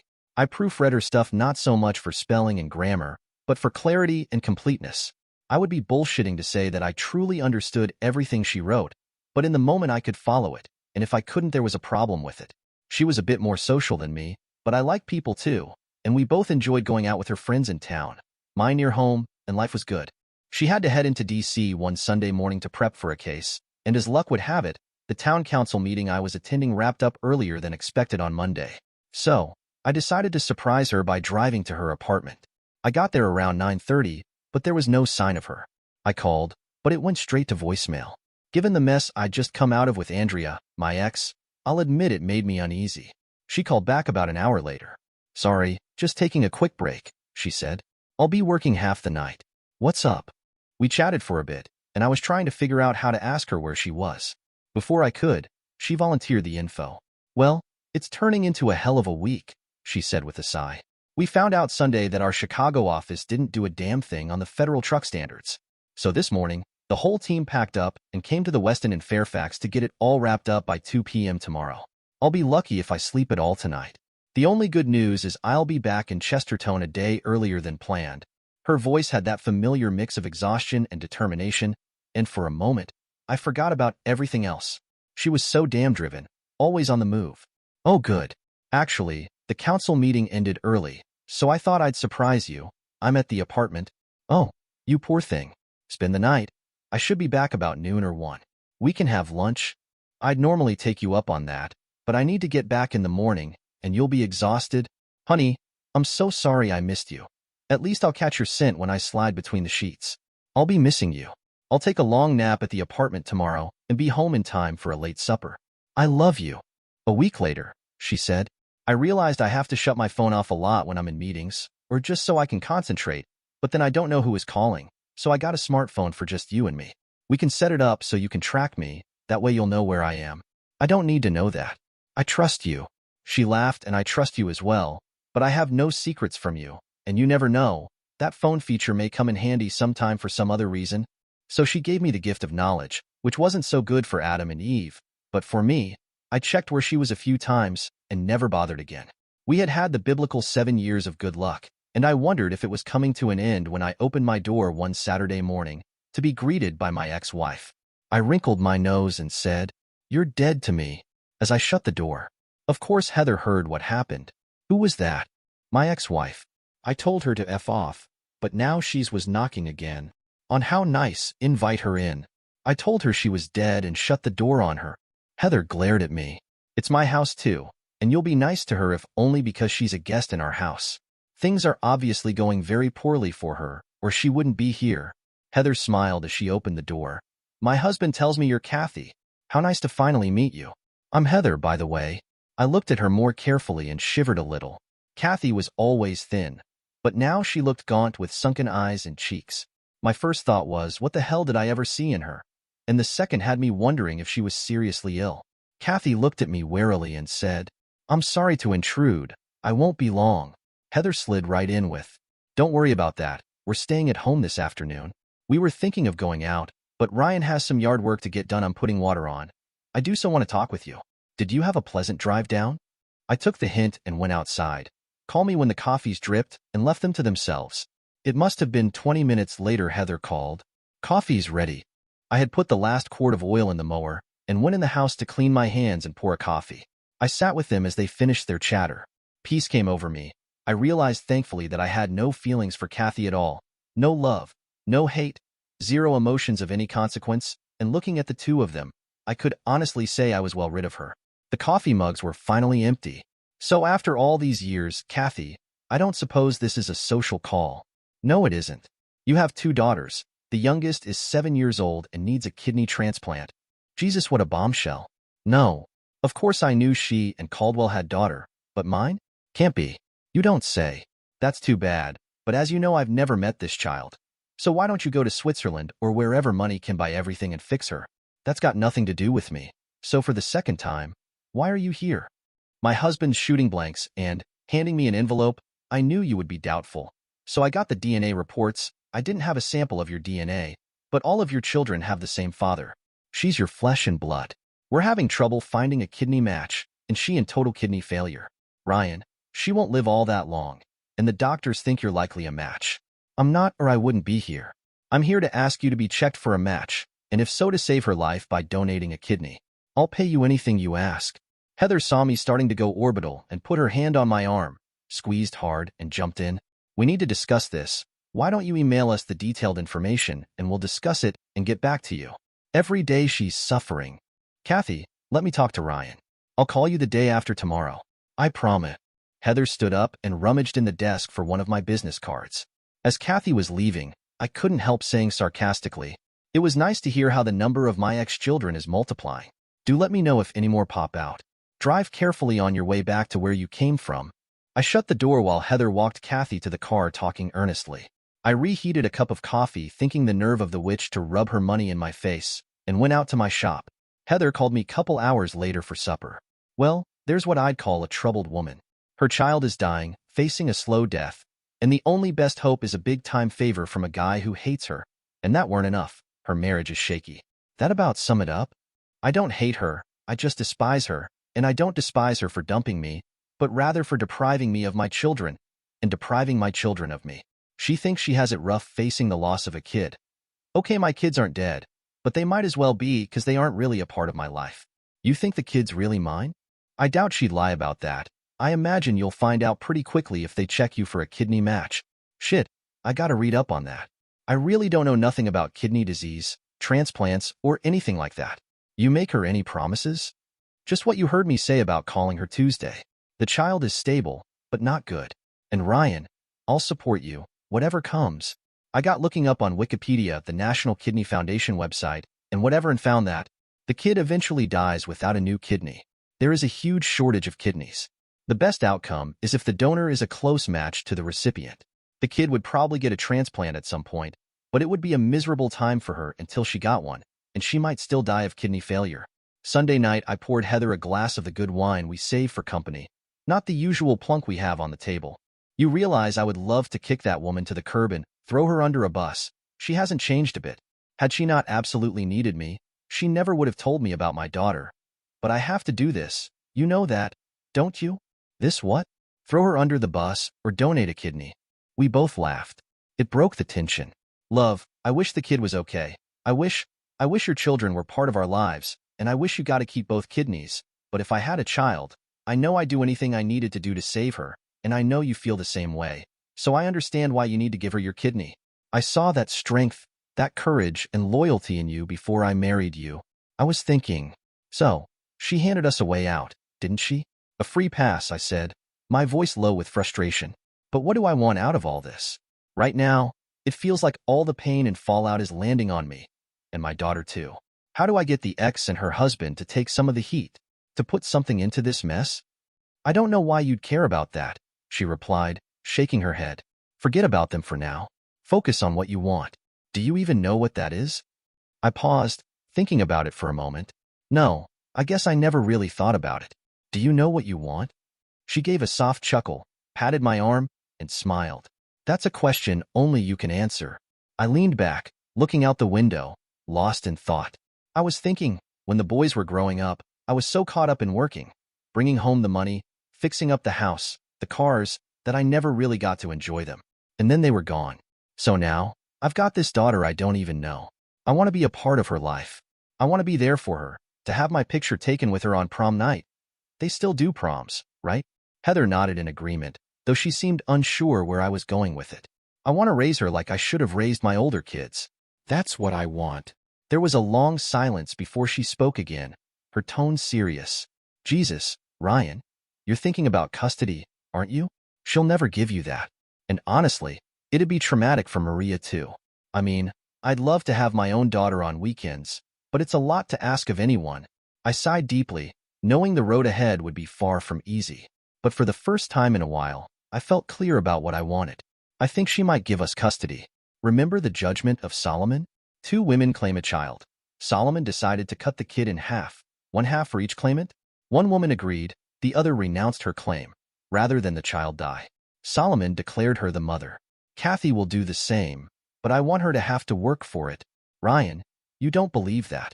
You can't make custody a condition of donating a kidney. A kidney for the kid for a kidney. What are you thinking? Lot of thoughts running around in my mind right now. You're right, I can't require custody as a quid pro quo. The kid gets my kidney, but I was thinking Kathy doesn't have to know that. I had worked hard to push the rage out of my heart years ago, and did a good job of it too, but seeing Kathy and the secret child, it came flooding back. I wanted revenge on Kathy too, but I didn't tell Heather that. That night we worked out the framework of a deal, and one of the lawyers Heather worked with offered to work it up into something nice, legal, and enforceable. Just before we went up to Greenville, I added a page at the end. Took me almost 20 minutes to find the same font the goddamn lawyers used. I wanted everything to match. Monday, she called Miriam and set up a family meeting between us, Miriam, her husband Henry, and my 3 older children. We stipulated that Maria not be present, which was only common sense. I went up the day before for a tissue match, which proved she was my daughter, and that I was an excellent match for a kidney donation. While I was doing all that, Heather spent the better part of the day visiting with Kathy and the children, and they got along quite well. The next day, Heather and I sat down with the Caldwells. Henry was clearly annoyed at the whole thing. Kathy was sick with worry, and my other kids weren't much better. They did look good, wearing quality clothing, expensive haircuts, perfect teeth. Well, I read up on all this, and the Kidney Foundation is a really good charity. I'd like to see them come out ahead on this. So it turns out that you were correct, Kathy. Maria is my daughter, and the good news is that I'm a good match to donate a kidney for her. But what you are asking me to do is to undergo major surgery, pop out one of my kidneys, and give it to a stranger. But she's your child, said my ex-wife. No, she's the child of Henry and Kathy Caldwell. I waved towards them. You all left my life abruptly and for good, and none of you ever told me about Maria until you absolutely had to. I have every reason to expect you'll cloister Maria away from me as well, just as soon as you get your pound of flesh out of me. Plus, this is all on me. Not one of you will have shed a drop of blood, not a minute of pain. I mean, you folks don't have any skin in the game, do you? Sorry, but the continuation of my genes isn't that big a deal in my life. Kathy's face was contorted in anguish. There has to be a way. We'll do anything to save her. Anything you want. I paused a bit for dramatic effect. What will it take, you ask? Well, 2 things. For one, I want some time with my daughter. 72 days a year.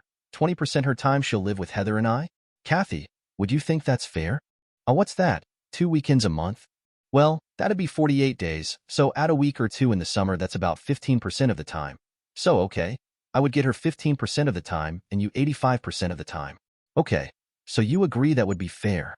She looked at her husband, who shrugged and said, more than fair. I think so too. We agree on that. Now consider what I will be going through. Perfectly healthy, getting cut open and an organ removed to help someone else live. How many of you, in my place, would be willing to do what you are asking me to do? Raise your hand. The three women's hands shot up, my two sons a few seconds later, and hesitantly Henry's hand. So you'd all be willing to do what you want me to do? They looked at each other nodding. Then we have the makings of a deal that will help the Kidney Foundation too. On one day, Kathy and I will donate kidneys, one to Maria and one to the transplant program, and when I come out of surgery, Henry goes in to donate a kidney to the foundation as well. When that happens, Maria gets my kidney, I get custody of Maria. What do we say? 15% of the time. That seems fair to us all. How's that sound? You two will be written up in the paper as heroes. Henry saw a distinction. You'll take credit for it all. What's credit to me? You can say it was your idea. You're all the more noble because your donation is going to strangers, not to kin. Everybody nodded. They were good with it, but Henry didn't look all that happy. I gave him a verbal poke. You okay with this, Jim? He quickly put on his public happy face mask. Sure, it's a good thing to do, and it helps lots of people. So why not? Kathy? They all smiled and nodded. Kathy gushed. Thank you, thank you, thank you, Ryan. You don't know what this means to me. You're wrong about that, Kathy. I do know what this means to you. In fact, more than you realize. But we all agree that Kathy, Henry, and I will donate a kidney. Nodding all around. Okay, so here's the contract for you all to sign. There is a penalty clause on the next to last page, which is my second condition, and Kathy and Henry have to initial it and date it. Henry got serious in a hurry. What the hell's this about a contract? We're all family here, that's not called for, and I for one won't sign. My replacement was grating on my nerves, the pompous prick. We're all a family here, Jimmy, only like the interlocking Olympic rings. Different families, my wife and are a family, and you, Kathy, and the children are a family, and the children, Kathy and myself, are a biological family. So the family bit is sort of muddled. The nice thing about contracts is everybody knows what they are agreeing to in advance. And the penalty clause. If for any reason either of you cannot or will not donate a kidney, Heather and I get custody of Maria. She takes my last name. And the custody figures, which we all agreed were fair, are reversed. We get her 85% of the time. You get her 15% of the time. Of course, we'll ease into this. But if one of your reneges, she'll be registered in the spring for school in Chesterton. Pandemonium. I had to raise my voice. People, people, people. If you all go through with the deal, you get what you all agreed was exactly what you all felt was fair. Only if one of you Welches, do I get custody of just one. Just one, mind you. Just one of my 4 children. Let's not be greedy here. Kathy spoke up. We'll take it. Maria lives. That is the big thing here. It's what we all want. It's win-win. She grabbed a pen and signed. Henry balked.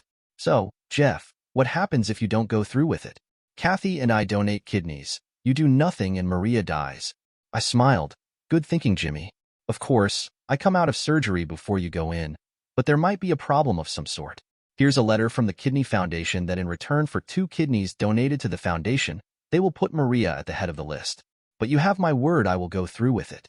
What more assurance can I give but my word? Kathy was melting down. Sign it, Henry. For our daughter's sake. Henry was hesitant. I'm not sure she's... Kathy jumped on him. Shut up. There's no good way to finish that thought. Sign the goddamn thing. A week later, Kathy went under the knife. And as soon as the surgeon took a piss and changed his scrubs, they cut into me. After I came out of the anesthetic in the ICU, they moved me to a private hospital room. Heather had been with me in the ICU, but as soon as I was settled in the private room, she and Lila came in talking with each other. I got an update on Kathy, and Heather telling me the doctor said I was fine. Lila looked me in the eye and told me she regretted how Henry and Kathy had tried to demonize me. Dad. It was like some kind of almost cult thinking. Like a sacrifice we needed to make for the future. I mean, it's stupid on the face of it now, but we were kids and Henry and Mom, they were all on a different planet. She started crying. I'd hold you in my arms and hug you, but I'm not up to it at the moment. Heather was right there. I can hug you, Lila. I forgive you and your dad as well. Come on. You were a kid then, and you did what you could. But in the future, Ryan and I want you to be an integral part of our life. My son Evan came in the door at that point. Good, you're awake. I'm going to donate a kidney too. I signed up for it while you were under. Henry bailed. By the way, he's postponed it into the indefinite future, but it'll never happen. Gee, Evan, I don't know, is that such a good idea? You've got your whole life ahead of you. I don't know. You don't have to, you know. The deal is done. Your kidney doesn't let him off of the hook. That had nothing to do with it. Maria gets to live with you guys. That's all to the good. I think Maria will be better off. I just gave my word. I said I'd do it. I mean, if my mother and my father could do it, and it is a good thing to do, you know? I've been watching Maria suffer, and as I understand it, they may be able to split my kidney and help 2 people. You had Jimmy figured out, didn't you, Dad? You knew he wouldn't go through with it, and he absolutely hates to be called Jimmy. We'd get grounded for 2 weeks calling him that. Heather was looking at me as it dawned on her how I engineered this thing. I figured he wouldn't give anybody a pound of flesh, but I didn't want to admit it. But better yet, he would be the goat for Kathy losing her daughter. I really don't know Jimbo at all, never laid eyes on him until a week ago.